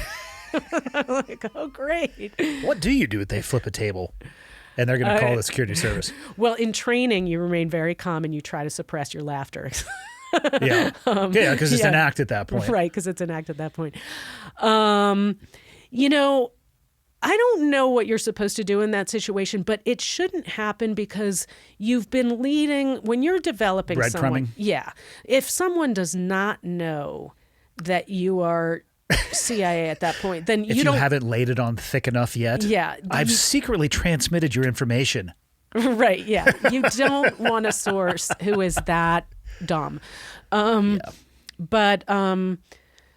But yeah, you do. And by that time, they're kind of into deep, just like we've been doing for months now. You've been giving me this information, and I've been giving you some money. So at that point, they're not going to go to the internal security. Well, they might, there's double agent. All of the Cubans that we recruited during the Cold War were double agents. So that's the thing about human. You can never. It's kind of the beauty of it, but it's also the maddening aspect of it that you never know what's real. And the people that you're recruiting, if you think about it, they're doing something that you and I would never do. We would never commit espionage. We would never sell out our country or, Yeah. you know. So who does that kind of thing? Not the most stable people. You do get the alcoholics. You do get the person who's stagnated in their career, you know, who's in a bad way financially, the gamblers. And training these people on security protocol to keep them safe is also incredibly difficult. You know, I had just gone through the best training in the world in running surveillance and operational security and blah, blah, blah. And then like Ahmed, you know, I told him like, okay, when we meet, you know, please don't call my cell phone. You know, we're not having any cell phone communication anymore. Like if you need to talk to me, you're going to go make a chalk mark on a water fountain. Anyway, inevitably I'd be on my way to the meeting and my cell phone would ring. He knew me as Lisa and he'd be like, Lisa, I am at the place. It's like waving an American flag around, like two of them. No, yeah. One time he had flowers for me. One time he bought me flowers. So I'm doing Jesus. a CPU, a car pickup, and I'm pulling up. He's supposed to come out of the shadows and just get in the car. I get there and he like jumps out. He's got a big bouquet of flowers. Maybe sometimes the best way to hide is in plain sight. Right, exactly. But at the same time, I can't knock him too much and I can't come down too hard on him because we had perfect cover. You know, if we get caught in a parked car together and he's got flowers, there you go. Yeah. Perfect prop. We're having an affair. You know, as a female case officer, your cover's pretty much built in when God forbid you get caught in a hotel room or a parked car with a source. Yeah. What's the most absurd amount of money that you've ever heard paid for information? I don't know, and that is one of those things where even if I did know, I wouldn't be able to. I'm not to saying tell. what the information was for. No, but even the money aspect of Really? it is, yeah. Like the intelligence budget is classified. Like the agency is just really weird about numbers, you know, people who work there, people who are in training Yeah. class, and amounts of money. But, you know, I can tell you the low level source I was referring to before, who was not giving us any information, who was basically gossiping about Serbian politicians to me. You know, I would meet that person in, you know, Cyprus or in some exotic location for a week. You know, we would go to a different country. I mean, it cost a lot of money to run that operation. Plus we were paying that person, I think it was, you know, like $3,000 a month or something. It was more than I was making at the time. Yeah. And probably more than the value of the information they were providing. 100%. And, you know, and it was funny because I did convince headquarters that we should terminate that case. And when I did terminate the relationship, the person was like, you know, it was cool about it, you know, like the gig's up, you know, like. Is it not outside the realm of possibility to think that the U.S. government is paying people millions of dollars for information? Oh, yeah, that's not out of the realm of possibility at all. Yeah. All right, so I have so much information. I provide my mailing address after this if you guys want to send checks. It's like, that's the thing is, it's another huge misconception that people have about my old job. They think that I'm like read in on all these secrets. Right. I would be the most useless person to approach because I don't know shit. Right, right. I'd be like, I'll definitely make shit up if you're going to write a check. I'd be like, listen, they're hiding nuclear missiles in Whitefish. Right, yeah. If you give me enough money, I'll take you there. Right. But I don't know what the fuck it's like. Yeah, I had someone ask me recently, you know, does the CIA have underwater divers at that sunken Russian boat? I'm like, first of all, I am several years out of the agency. Second You mean of all, the one in Ukraine? yeah, you know, and second of all, no. And third of all, I wouldn't know anyway. You know, and it was funny because I think I was naive about that need to know concept when I joined the agency and did sort of think, oh, I'll be read into everything. I'll know everything that's going on. And I quickly learned to love need to know because I didn't want to know anything. That's just less stuff you can fuck up, you know, or be tortured over. I think people would be shocked. Like I said, when I was at the command on the East Coast, you're required to have a TSSCI, and I forget how they go beyond that, but read you into certain other programs. And obviously I'm not going to talk about the programs, but what I will say is a Google search, if you know the terms, would net you everything that I've ever been read into.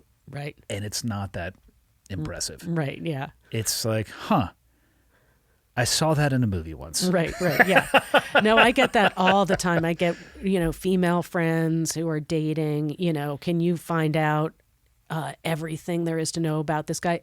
Yeah, I can, and I'll do it right now, but I'm not using any super top secret database. Like, you don't need to. Yeah. You could probably just talk to Nick about that. Right, yeah. I won't go into details about the shit he's got behind the curtain, but it's impressive. We'll just leave it at that. Yeah.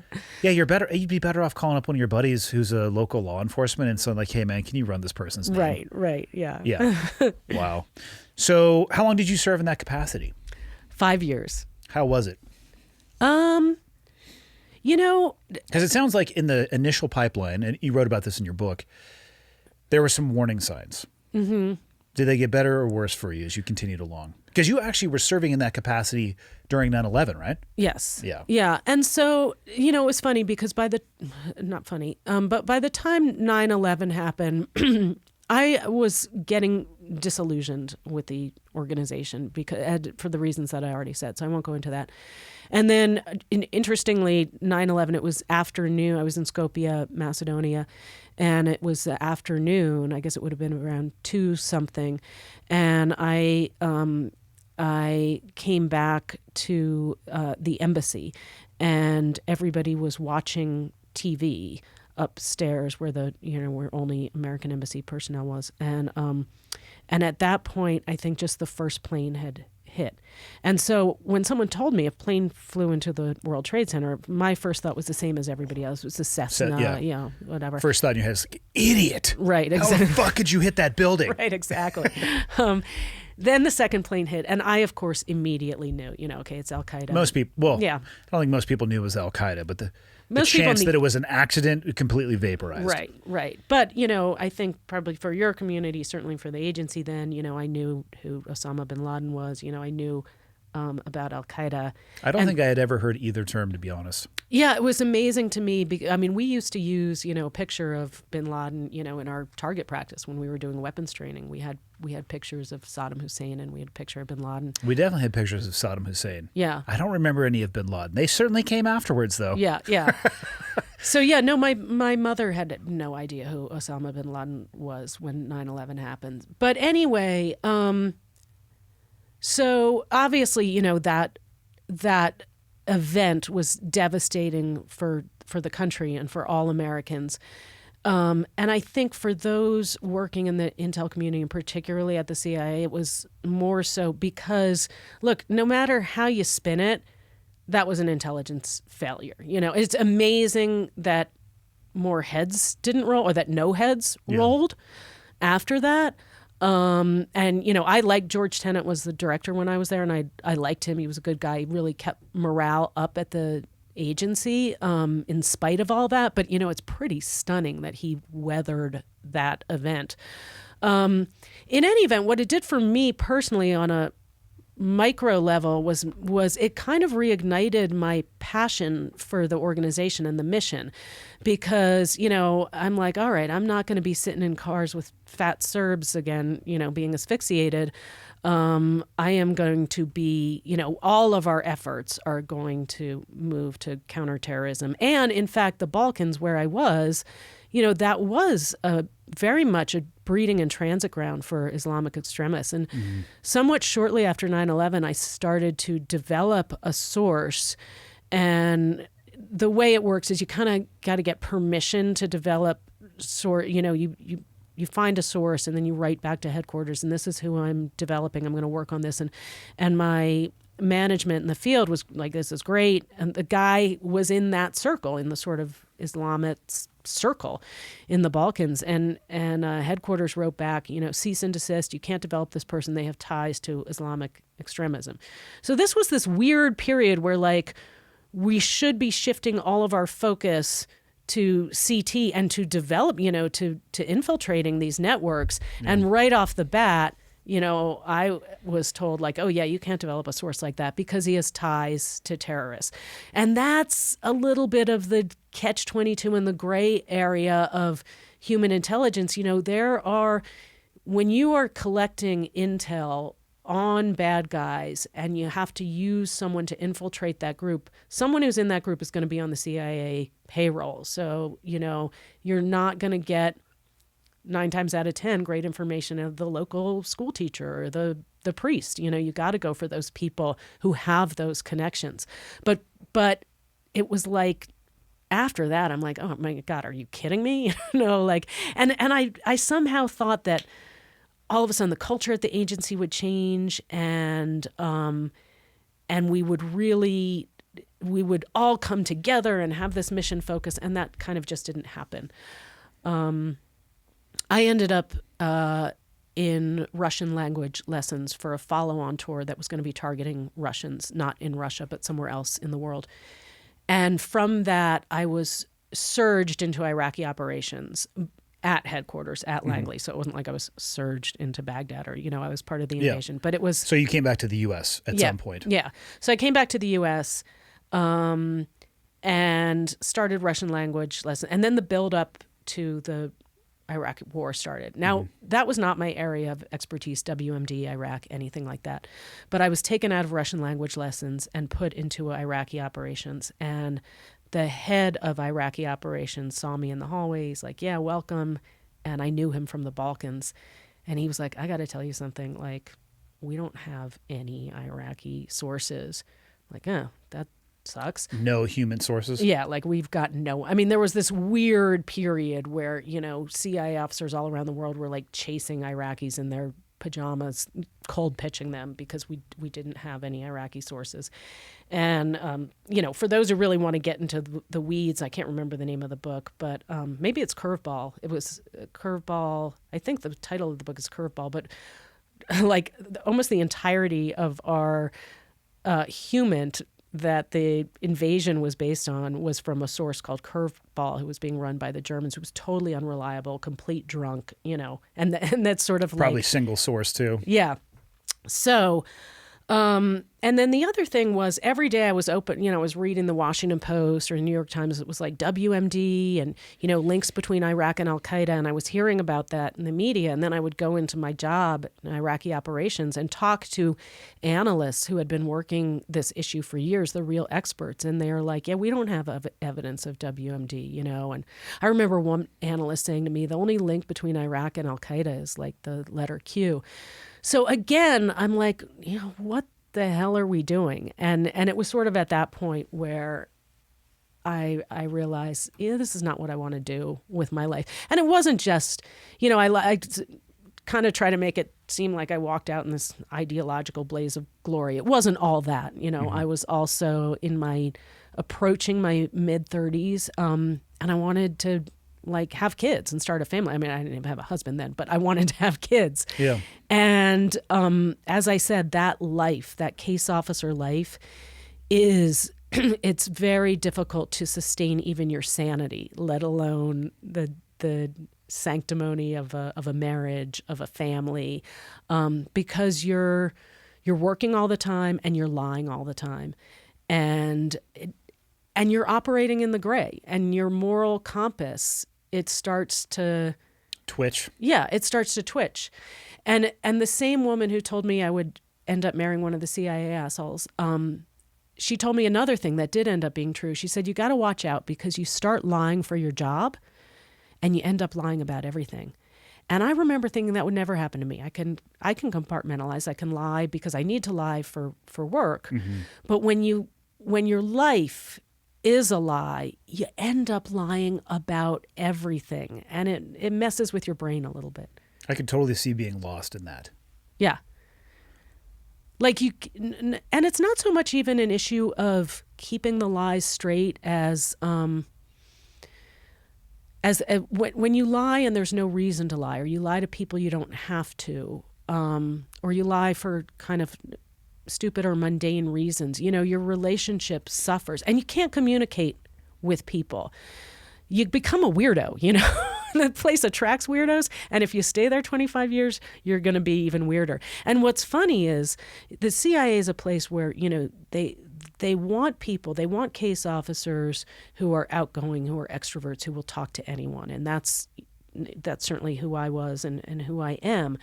But at the same time, you're also viewed with suspicion, when you have a lot of foreign friends, or, you're too open-minded. So there's this weird kind of dichotomy of they want you out in the world recruiting sources, but at the same time, you got to be insular in your relationships, and insular to the agency.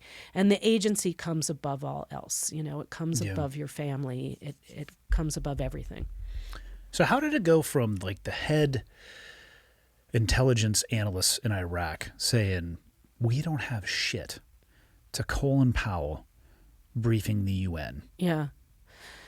That's a good question that I probably can't answer because it was so far above my pay grade. But it was one of the it was one of the straws that broke the camel's back for me in terms of look, to say like I don't want to be a part of an organization that's lying to the American people is stupid. That's naive because the CIA lies to the American people, lies to the world all the time. But in that particular, in the case of going to war in Iraq, it did not take a genius or, the best analyst in the world to know that when we went into Iraq, that the aftermath was going to be, chaos and a hotbed of terrorist activity. I mean, I could have told you that, and that was not my area of the world or my expertise. And also my brother was deployed. My brother's life as he flew Prowlers. So for me, it was also very personal that we were sending troops. And again, he's a pilot, so in a plane that flies very high, so much less in harm's way than ground troops. But that realization, okay, I'm part of an organization that's kind of selling the American people a bill of goods. We haven't finished the job in Afghanistan. We haven't found Osama bin Laden, and we're diverting all of our attention to Iraq. It just didn't make any sense to me. And it's one thing if it doesn't make sense to you, on a philosophical or ideological or even political issue, you don't agree with it. But, thousands upon thousands are dying. And I just didn't want to be there anymore. I didn't want to be a part of that organization. Now, there's another reason, too, that I didn't write about in the book that was also an impetus for me leaving, and that was the enhanced interrogation technique program that was being implemented at CIA or by CIA at Gitmo right when I was on my way out. Yeah, there was a lot that went into that. Yeah. I would advise people to go to Google and look up the agency's rendition program, or even what rendition is in general. Yeah. People ask me about torture for reasons I don't understand because I'm not an expert in it. And for me, if somebody laid out, like, if I'm cuffed to the table and they're like, get the pliers, and I'm like, whoa. Right. Whoa. Fucking take it easy. All right? Yeah. You don't need to be taking any of these fingernails off. I don't know shit. And if you need me to make something up, I will. Right. That was torture gets people to talk. Right. It will not get you. It doesn't mean that they're telling the fucking truth. Exactly. And it will not get you, value. I'm the same way. Yeah. You pull out the pliers. Yes. I don't know anything. Yeah, exactly. And I mean, it's been scientifically proved that, torture is not a way to get reliable intelligence. And for me, it was more than just the science behind it. It was just, again, I grew up during the Cold War thinking we were the good guys. And I firmly believe that when we revert or resort to the tactics of our enemies, then they have won, then they're winning that. And in many ways, I feel like Osama bin Laden has been probably quite gratified from his ocean grave because the divisiveness within the country, that was sowing the seeds of distrust in America, Americans hating other Americans, all of us not distrusting their government. Yeah, distrusting the government, distrusting democracy. Those were the primary goals of Osama bin Laden when he was running Al-Qaeda. So, yes, we have not had another 9/11, but, I don't... At what cost? Yeah, I don't know that we won that war. Whew. Yeah, I've thought a lot about the history books that will be written, and I think Afghanistan is like a maybe. Iraq is a loss. Right. In my opinion, which counts for jack shit. But Yeah. as far as strategically what we were trying to accomplish, I mean, I think it would really help if it would help people put faith in the government if they stopped doing distrustful shit. Right. You know, but I also think that people are so naive to the capabilities of our government. Like they think that they can just walk around all day with one of these smartphones and say what they like, whatever they want to, and type, and then it's like, oh, the government is keeping track of them. Like, how could you not? How can you not put two and two together? Right. And they may not be reading everything in real time, but if you think that there's not facilities with banks of servers that they can go back, they're capturing everything. Right. How do I know that? Because that's what we're doing to our enemies. To think that they're not going to do that, and they shouldn't be. And that's what's, you know, what's the quote? People who would sacrifice freedom for security are deserving of neither. Oh yeah, who said that? Because that's a great. I don't one, know, and I but don't even know if I nailed the quote properly. No, you didn't, but it's close enough. Yeah. It's true. Yeah. It's the amount of freedom that we have given up, or privacy, I should say. It's Yeah. the shocking amount of privacy that that the American public has given up in the name of security. It's like, yeah, there hasn't been another 9/11. And I'm not advocating for, there's got to be a balance. Yeah. I worry about extremes. Yeah. Like the far left and the far right equally scare the living shit out of me. Yeah. Because I pretty much feel like I'm down the middle. I'm like, you fuckers are crazy on both ends of that. Yeah.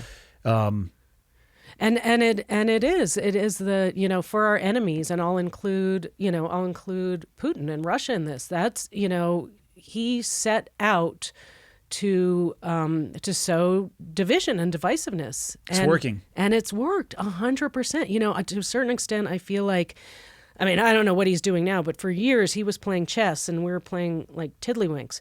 But again, that's not to, I mean, now we're seeing, you know, the sort of catastrophe of the Russian military, which we obviously like overestimated. I'm like embarrassed for them. They seem like they're getting their ass kicked. Yes. But again, I only have open source information to get Right. that from. So it's like, yeah, I'm going to put like a 30% Right. belief base into this. But it seems like the Ukrainians are kicking the shit out of them. Right. At least at a tactical level. I'm not strategically, I don't know how much terrain that they hold and all that stuff, but I don't think it's going the way that the Russians thought that it was going to. No. And I mean, every other day a Russian general is, first of all, their generals are like out in the field and they're on cell phones. I'm like, my kids don't use cell phones when they play paintball, you know? Yeah. Like, this is just It's Bush League shit. Yeah. It's just like day one shit. yeah, exactly. What do you think it would take for Putin to pull out, to realize that, or can he? Can he even maintain his position if he were to pull out? I don't know. You know, it seems like there is nothing that is going to cause him to pull out. And so, you know, I just keep hoping that I don't think that the sanctions can only do so much. Yeah. But, you know, the dwindling resources of the Russian military and the sheer like incompetence, you know, I was watching their river crossing they were trying to pull off the other day, like one armored vehicle after another. I mean, it's not funny, but, Well, the best thing to do, if you send one across and it goes to the bottom, just send another. right. Let's try this again. What the fuck? It's like Einstein's definition of insanity. Yeah. To your knowledge, was there anybody anywhere in the intelligence apparatus that was held accountable for the information that was pitched by Colin Powell? Because he was pitching it to NATO, right? To get basically global support. Yes.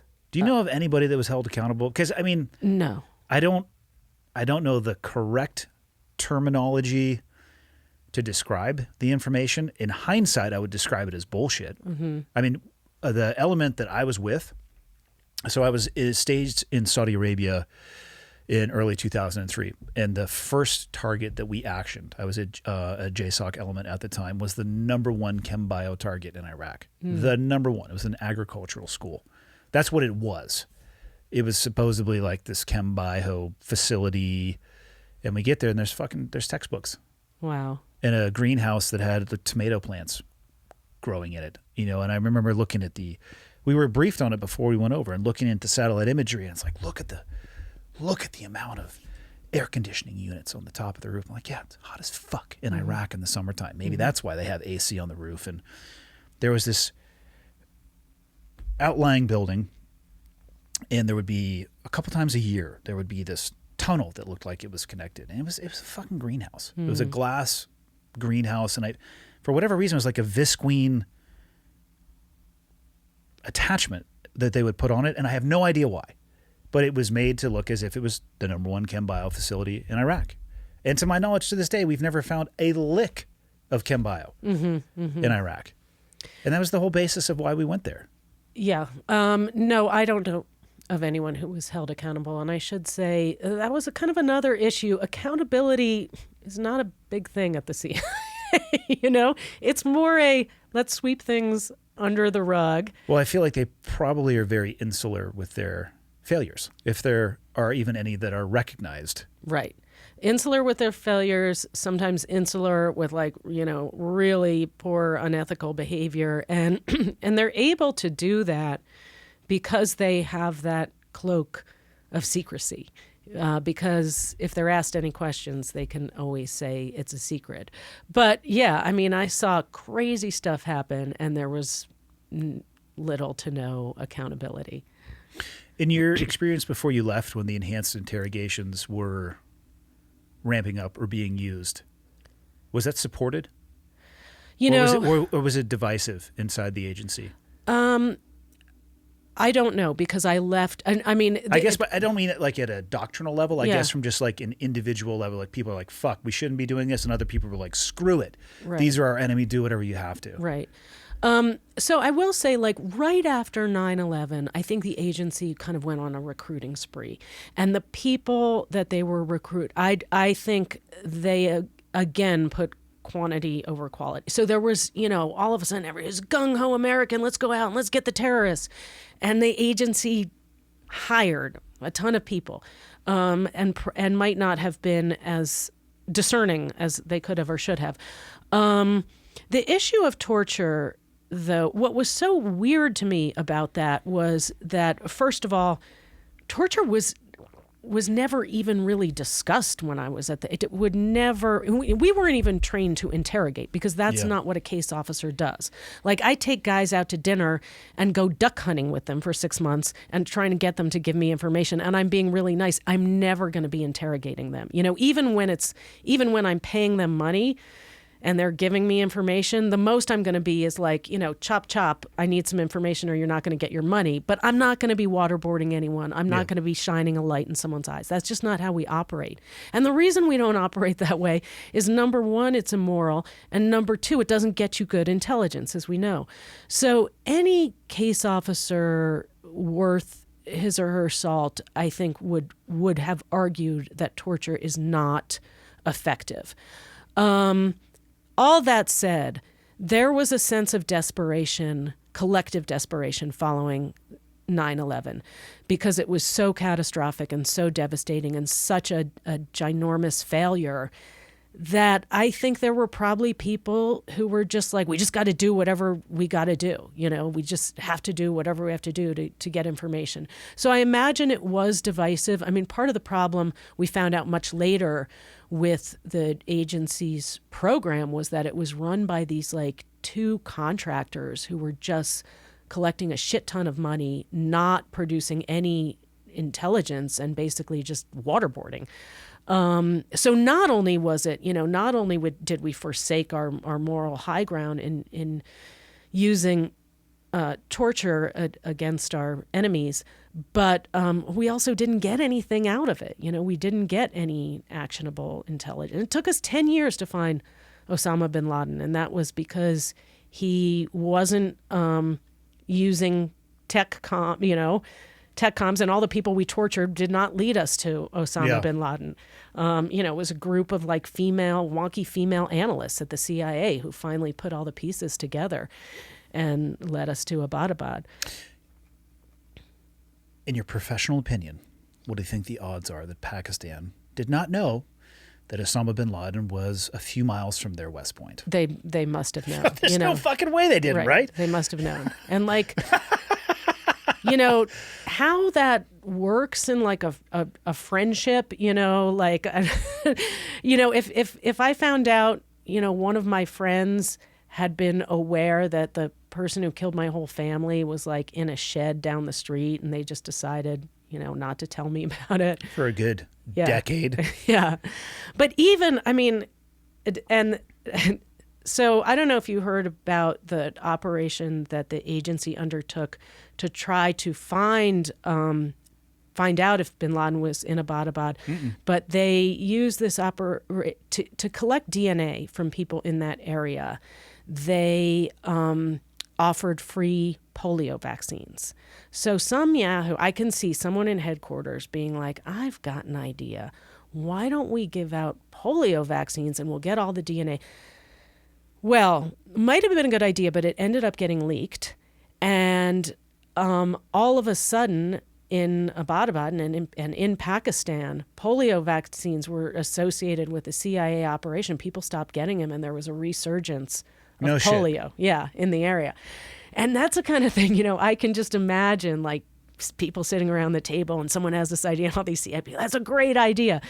And so you would see that kind of thing and a variety of ripple effects and no accountability, or even like an AAR, like talking to my brother when things would go wrong in the military. During the time that he was in, there was that horrible accident where a Prowler plane flew into a ski lift in Italy. Oh, Jesus. I didn't hear about that. Yeah, it took out a whole ski lift. I forget what year that was. But anyway, my brother said, in the military, there's always, when something goes wrong, there's always an analysis of it and afterwards. An investigation, usually. Yeah. At the agency, it's like, let's forget about that one and keep that under wraps. Yeah, that's how problems can repeat themselves. Yeah.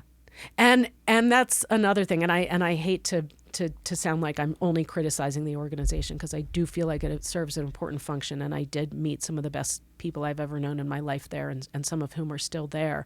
But the history repeating itself in, all right, we gave the Mujahideen training and weapons, fast forward, and we're like a bunch of CIA people running around Afghanistan trying to pay for the Stinger missiles that we gave.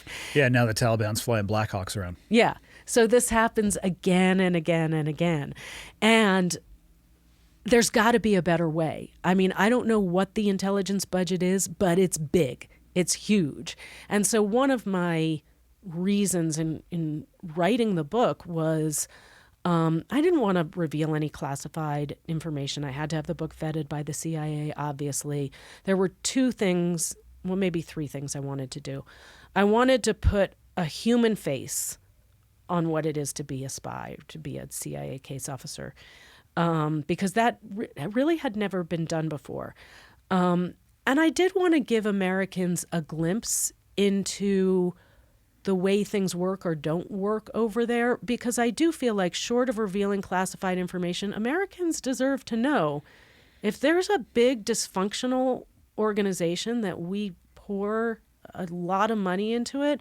Americans sort of deserve to know that. And then the other thing is, I was just like, I've got some funny stories to tell. So when did you decide to write it? I'm assuming as you were getting ready to leave, you were like, you know what? I need to leave because I want to write a book. Yeah. Well, no, I knew I needed to leave because I needed to leave. In terms of writing the book, because a lot of people say, well, she must have just joined the agency because she wanted to write a book. And that's not the case at all. I really wanted to spend my career there and my life there. But I had read every other CIA memoir that was out there. And I realized that I could do something different, that I could bring, that number one, as I said, put a human face on what it is to be a spy. Number two, none of those memoirs had ever been written by women.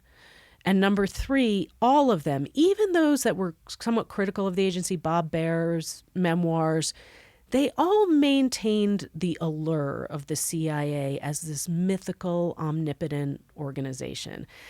And I was like, I want to tell the story about, them screwing up my cover documents and the Alf cartoon and, the ladies in the sensible shoes who are asleep Welcome underneath to CIA 101. Yeah, exactly. Because it's funny. And so the process of clearing the book was interesting. I left the agency.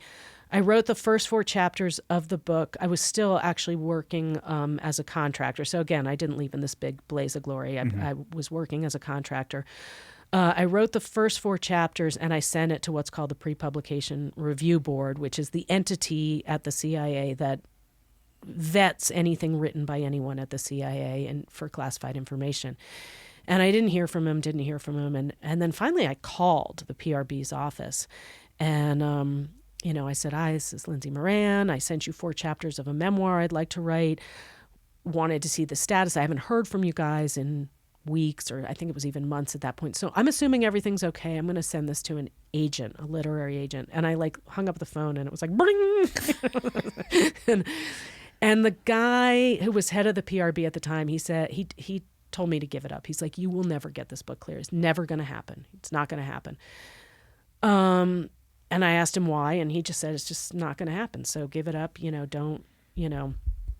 He said, first of all, you've only written the first 4 chapters. We can't even look at the first 4 chapters. But he also said, I can tell you right now, don't bother finishing it because we're not going to clear it. So similar to my dad telling me that the CIA is never going to take me, I was like, well, I think I'll finish this book. So I did. And I sent it back to the PRB. Well, by this time, there was a new head of the Pre-Publication Review Board, and he was a former Justice Department lawyer. And he called me. And he's like, look, I'm not supposed to say this, but your book is pretty funny and you really nailed the people here. He didn't say it, but I think he went to bat for me against the agency and basically said there's no classified information here. And so, we can't tell her she can't publish this because, yeah, it makes fun of us and sometimes it makes us look a little silly. The tone was cheeky, Yeah. And, but I think he went to bat for me. At the end of the day, I could count on both hands the number of words I had to change. There was very little I had to redact. And he told me later, I wrote an opinion for the New York Times once, and I sent it to the PRB. He was still there. He cleared it within 24 hours. And he told me, he said, I got to tell you, I've gotten more calls of complaint from inside the agency about your book than any other CIA. I'm like, are you kidding me? It's kind of chick litty. It's like a very lighthearted memoir. Yeah. How'd you end up being a contractor as opposed to an employee?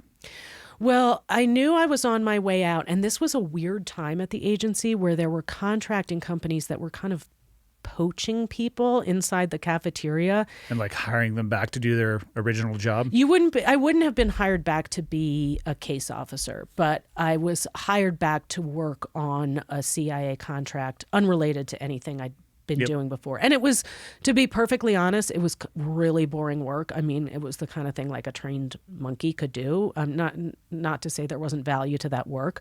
Did they pay you better than your agency job? They did, yeah. But that was kind of a sort of stepping stone for me to get my cover lifted. I knew I would have to get my cover lifted, not just to write the book, but also to go anywhere in my career. Because if you don't get your cover lifted, you can never tell anyone that you worked at the CIA. What does that mean, cover lifted? So I was undercover. So before I left the agency, I petitioned the Office of Cover. I think it's the Office of Cover and Security or something. I can't remember what it's called. To have my cover, what's called rolled back. So that would mean I could put on my resume, I was a CIA officer. Sometimes they don't do that for you. I was lucky that they did it for me. I'm sure if they'd known I was going to write a book, they wouldn't have done it. But I was open, even before I left at the agency, I was open about the fact that I was going to try to write a book and I was going to try to get it cleared. So if they had not been willing to do that, you would not be able to put down that you were an agency officer? Right. I would have had to take that to my grave. Yeah, and it's problematic because another girlfriend of mine, at the time, she was not able to get her cover rolled back or lifted. And it's not because she was working on super secret missions. It's just, whoever's working in the cover office the day that your request... Having a shit day. They're like, right. You know what? Yeah, fuck off. Exactly. That's exactly what it is. So she was applying later. She left the agency. She was not able to put on her resume that she had worked at the agency. But meanwhile, she wanted to apply for a job at DOJ it's a federal crime to lie on a federal job application. Oh, this is fun. Yeah. So, and anyway, she ended up going to Hollywood and doing her own thing. So it all worked out in the end. What are you supposed to put down for that gap in your work experience? Yeah, there's a great New Yorker cartoon with a guy who's like in a job interview, and he's saying, I could explain the 10-year gap in my resume, but then I'd have to kill you. So, people find workarounds, but the agency will kind of make you believe, or at least they did when I was leaving the DO, like, you're never going to be able to do anything. It's kind of like the mob, Yeah. You're never going to be able to do anything in your life. And it's funny because the agency, I think my book has actually been a valuable recruiting tool for the agency. And I think they know that, that at the end of the day, even though it kind of made fun of them a little bit, I get calls or emails all the time. People, I read your book. Now, how do I join? It's not like I read your book and I'm sure glad I didn't, take that path. And when I wanted to join the CIA, nothing would have dissuaded me. I could have read a book making fun of the agency. I still would have wanted to do it myself. Yeah. What was it that got you to the point where you realized even contracting for them was not what you wanted to do? That stuff is boring. My brother joked at my wedding. He's like, because by that time my cover had been lifted and I hadn't written the book yet, but I'd written that article, Why Women Make Better Spies. So I was out there. And he's like, Lindsay's the only person who could have the most exciting job in the world and want to quit because it was too boring. Being a CIA case officer it's not as exciting as anybody thinks it is, but it is better than being a contractor. And I'm just, I'm not an office worker bee. I'm someone who's meant to be like out in the field. I'm a people person. And I've done, since I left the agency, I've continued to do some contracting work, not to the agency, but consulting on some DoD programs and contracts. And I've also done a lot of media work. Ended up, for the time that Al Jazeera America was in the U.S., which was 3 years, I was a correspondent for Al Jazeera America for a science and technology show and also for their flagship news program doing national security reporting. And it was hilarious because my mom called her cable provider and she was like, can you hook me up with the Al-Qaeda network? My daughter is going to be working for Al-Qaeda. No, Mom, Al Jazeera. But, Al Jazeera. God bless our parents. Yeah.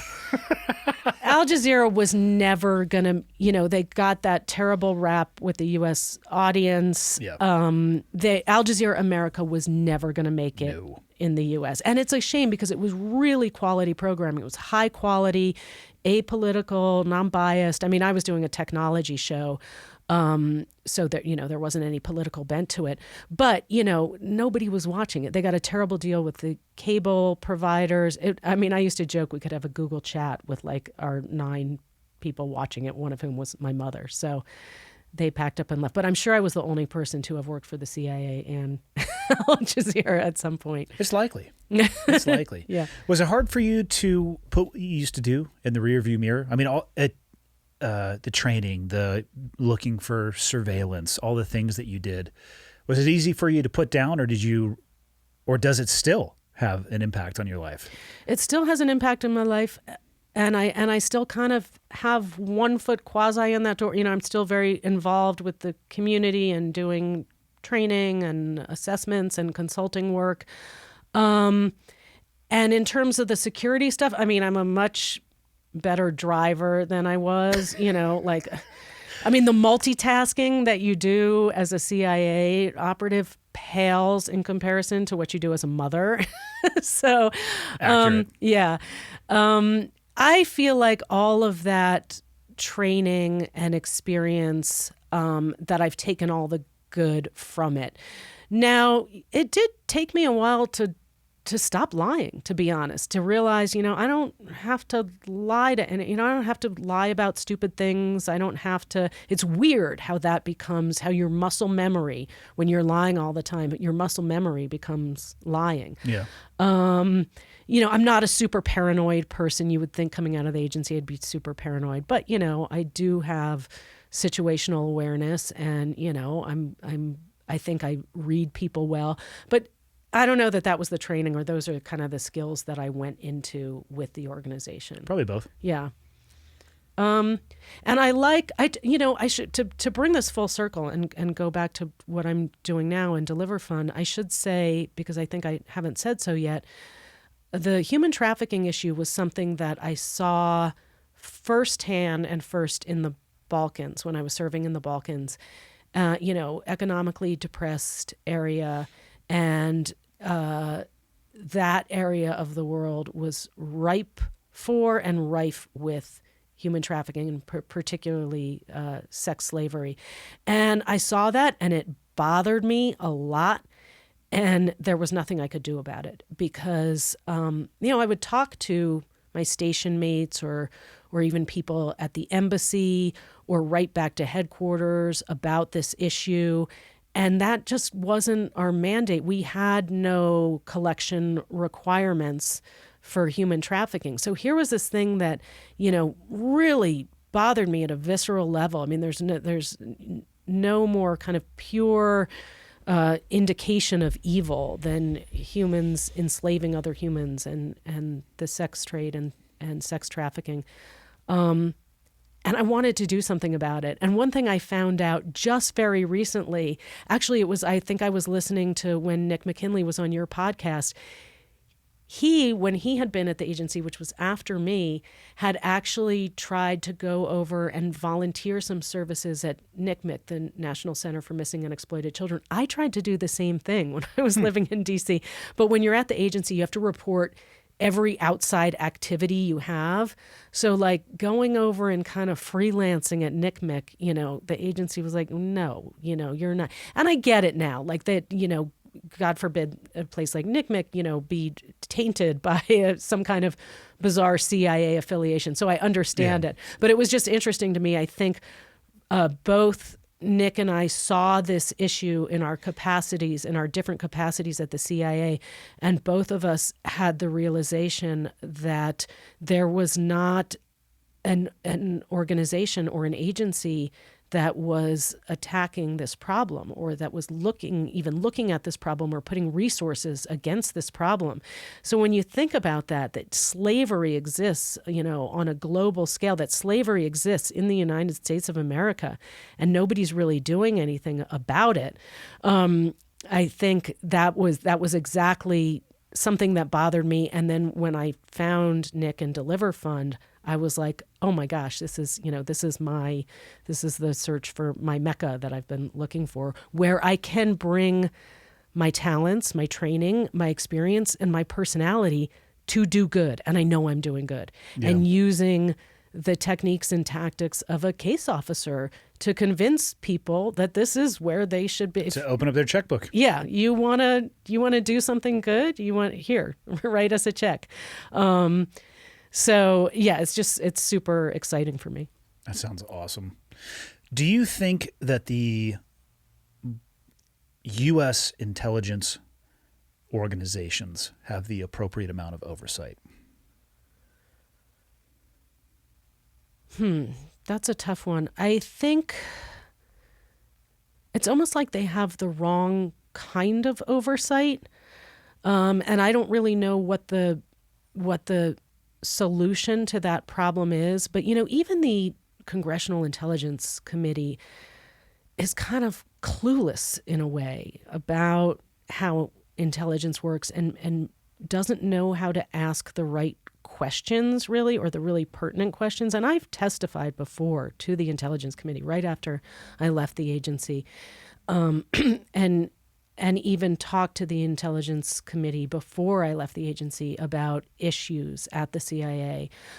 I think there needs, it's like oversight is a word that's kind of like, and it's irritating, and it's irritating to people within the intelligence community, because oversight to them means we can't do what we want to do, and we can't do. Sometimes you shouldn't do what you want to do. Yeah, we can't do. Like fucking torture people. Right, exactly. So There was a time, when I was in the CIA, when I had that same kind of attitude toward oversight as everyone else. They're just going to stop us doing what we need to do and being nimble and being able. But at the end of the day, the agency is never going to be nimble. It's always going to be bureaucratic. And when we have veered so far, not on the micro level of our personal moral compasses, but the moral compass of the country, that we were torturing people to no end, whether it's to an end or not, it's not right. Then yeah, I think there needs to be oversight. But what happens when the oversight is like, yeah, let's go ahead and do that. So is the problem then with the CIA, or is it with the oversight? And oversight can change, can swing politically from one end to another. Well, I certainly have no solutions to suggest. Because, well, for one, I didn't operate in that world, and I think, again, balance. I think you have to have a balance between what people may want to do and what we should do. And I don't know the correct mechanism. I guess my reasoning for asking that question is, I'm worried that they might be unchecked in many ways, and I don't know how you put that cart back in the barn. Right. Yeah. And one could argue that it's impossible to put that cart back in the barn. Well, especially if our intelligence, again, to go back to privacy and the amount of data that is just collected on human beings in general, if they are now changing their business, or their business model is now based on that, and they're getting equal parts, if not more, through SIGINT as opposed to HUMINT, and that becomes the basis of which they are now operating on, I don't know if you can turn that off. Yeah. And now I'm not going to be the one to do it, but one could very well make the argument that HUMINT is not very useful, or that, the amount of money and resources and training we put into HUMINT and what it yields, that it's not, there's no utility to it. I can look at it anecdotally, because I certainly don't have the exact numbers, but I would say SIGINT versus HUMINT actionable targets in my own personal career was probably 70-30, if not 80-20, right. SIGINT being the larger number. And then you could break it down as to the efficacy of us, or the legitimacy of us even actioning those targets. I think it would swing even more in the direction of SIGINT. Right, because SIGINT can't lie, or doesn't lie. SIGINT is not drunk. But it also isn't 100% reliable. Right, not 100%. This dude who's very tech savvy now has had his phone on for the last 48 hours in a static location. Maybe before we knock on the door, let's shoot the building with a rocket, and you watch the whole thing go high order, because they learn as well too. So you got to be careful.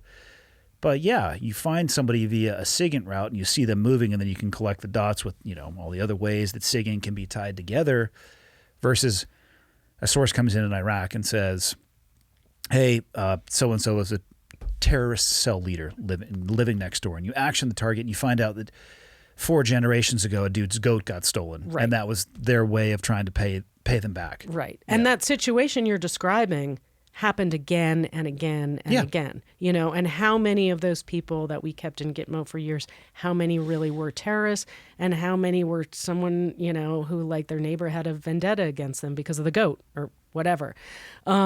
So yeah, human intelligence is inherently unreliable. And I guess the question to answer, and I can't necessarily answer it, but, is it worth it? It's kind of funny because, we were able to herald an intelligence success recently because the intelligence community called it, Putin went into Russia. All right. So that, they got it right. Mm-hmm. But here are the things that they didn't get right. 9/11, Arab Spring, the fall of the Soviet Union. Those were all things, like, the CIA exists to predict those sort of things. And again and again, they failed to. So, at a certain point, I'm like, should we go consult Baba Yaga, there's like an ancient Bulgarian psychic who, that's a random reference, but maybe not. there's got to be a few Bulgarian listeners you have. Maybe. I'd have to look at the data. Fuck, that's a wild life. What do your kids think about it? They just think I'm lame. Yeah, they just, and My kids could absolutely care less what I used to do for a living, and I Right. wouldn't have it any other way. Right, I yeah. want them to be looking forward and being who they want to be and not being like, oh, I want to do what my dad did. Right. Yeah. No, they don't. My kids do not even want to associate me with me, as far as I know. But Yeah, I'm familiar with that. yeah. But it's funny because for a while I was working for an organization called the Environmental Investigation Agency, which is a really cool nonprofit in D.C.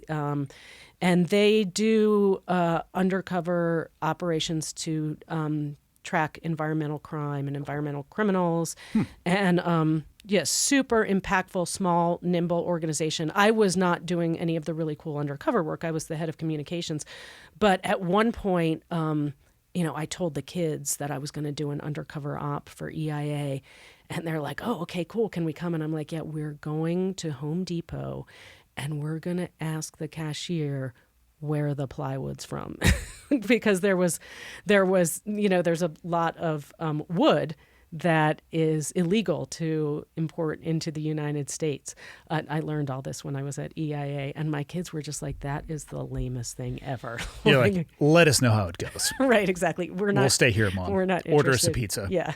But, they're not interested in that world. And I'm kind of glad because one thing, again, I wasn't in it for a career, but when you are in it for a career, you're really shut off from a lot of, I think, friendships and relationships and real meaningful relationships in your life. I missed when everybody was getting married, all my college roommates, I missed all of that. Not a big deal, but some of those relationships suffered. And many people, it wasn't until the book came out that they were like, oh, I thought you just kind of blew us off. And so that aspect, it's not a huge sacrifice. I mean, for me, the worst sacrifice was I'm a storyteller. I'm outgoing. I like to talk to people, plus I went to Harvard. And so I go back for a Harvard reunion and I was supposed to pretend like I had some dead end boring job, just doing these amazing things. Yeah. And the CIA is like,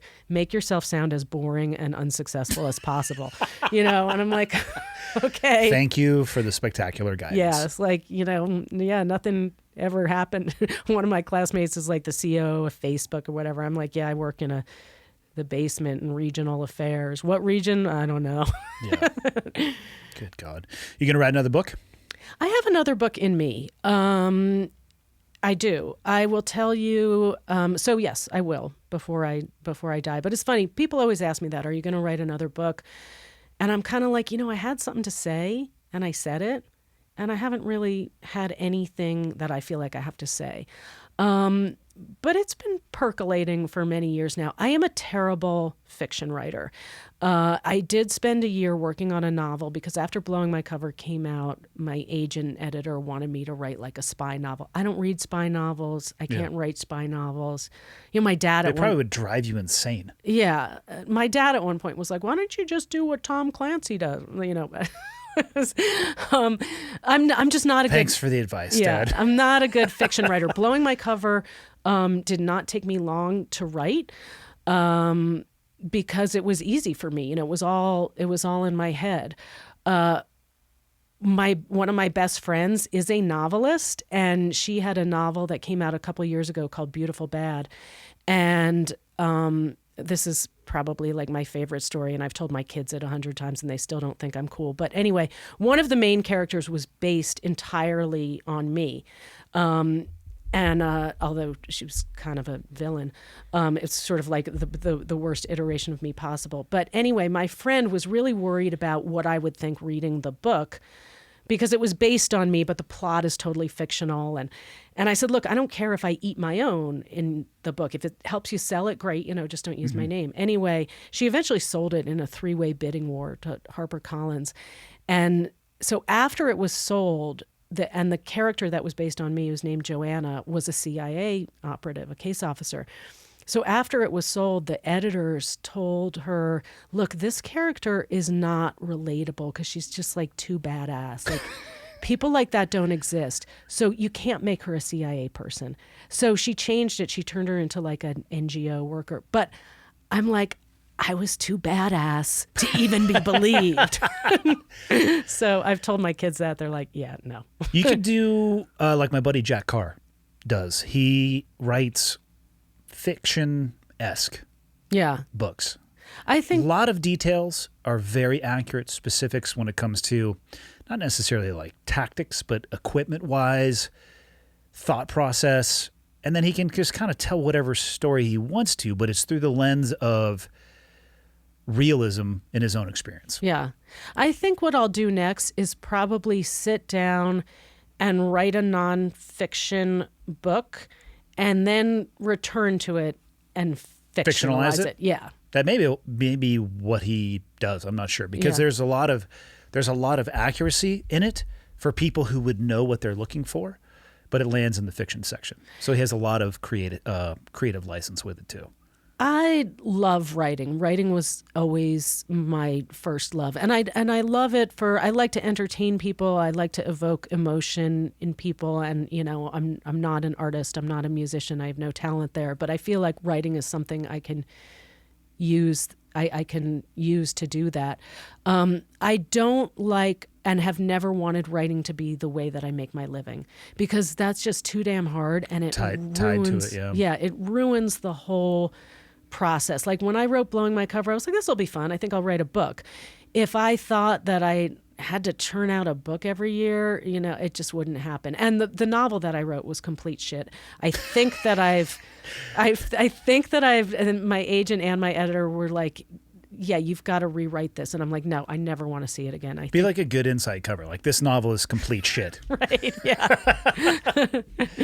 Where can people find you? I want to get you back to enjoying your time with Nick and Deliver Fun. We've been at it for like 2.5 hours. Oh, have we really? Yeah. It's been a long time. I got carried away.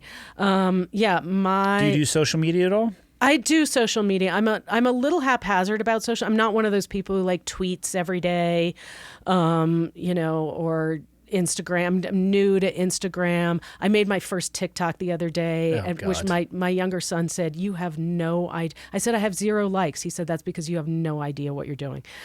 So I don't really do that. But kids can be the harshest critics, but they're generally telling you the truth. Oh yeah, he's 100%. He is the arbiter of cool, which is how I know that I am not cool, because he has told me so. That's fair. Yeah. So anyway, I'm at lindsaymoran.com. I'm at Lindsay Moran on Twitter.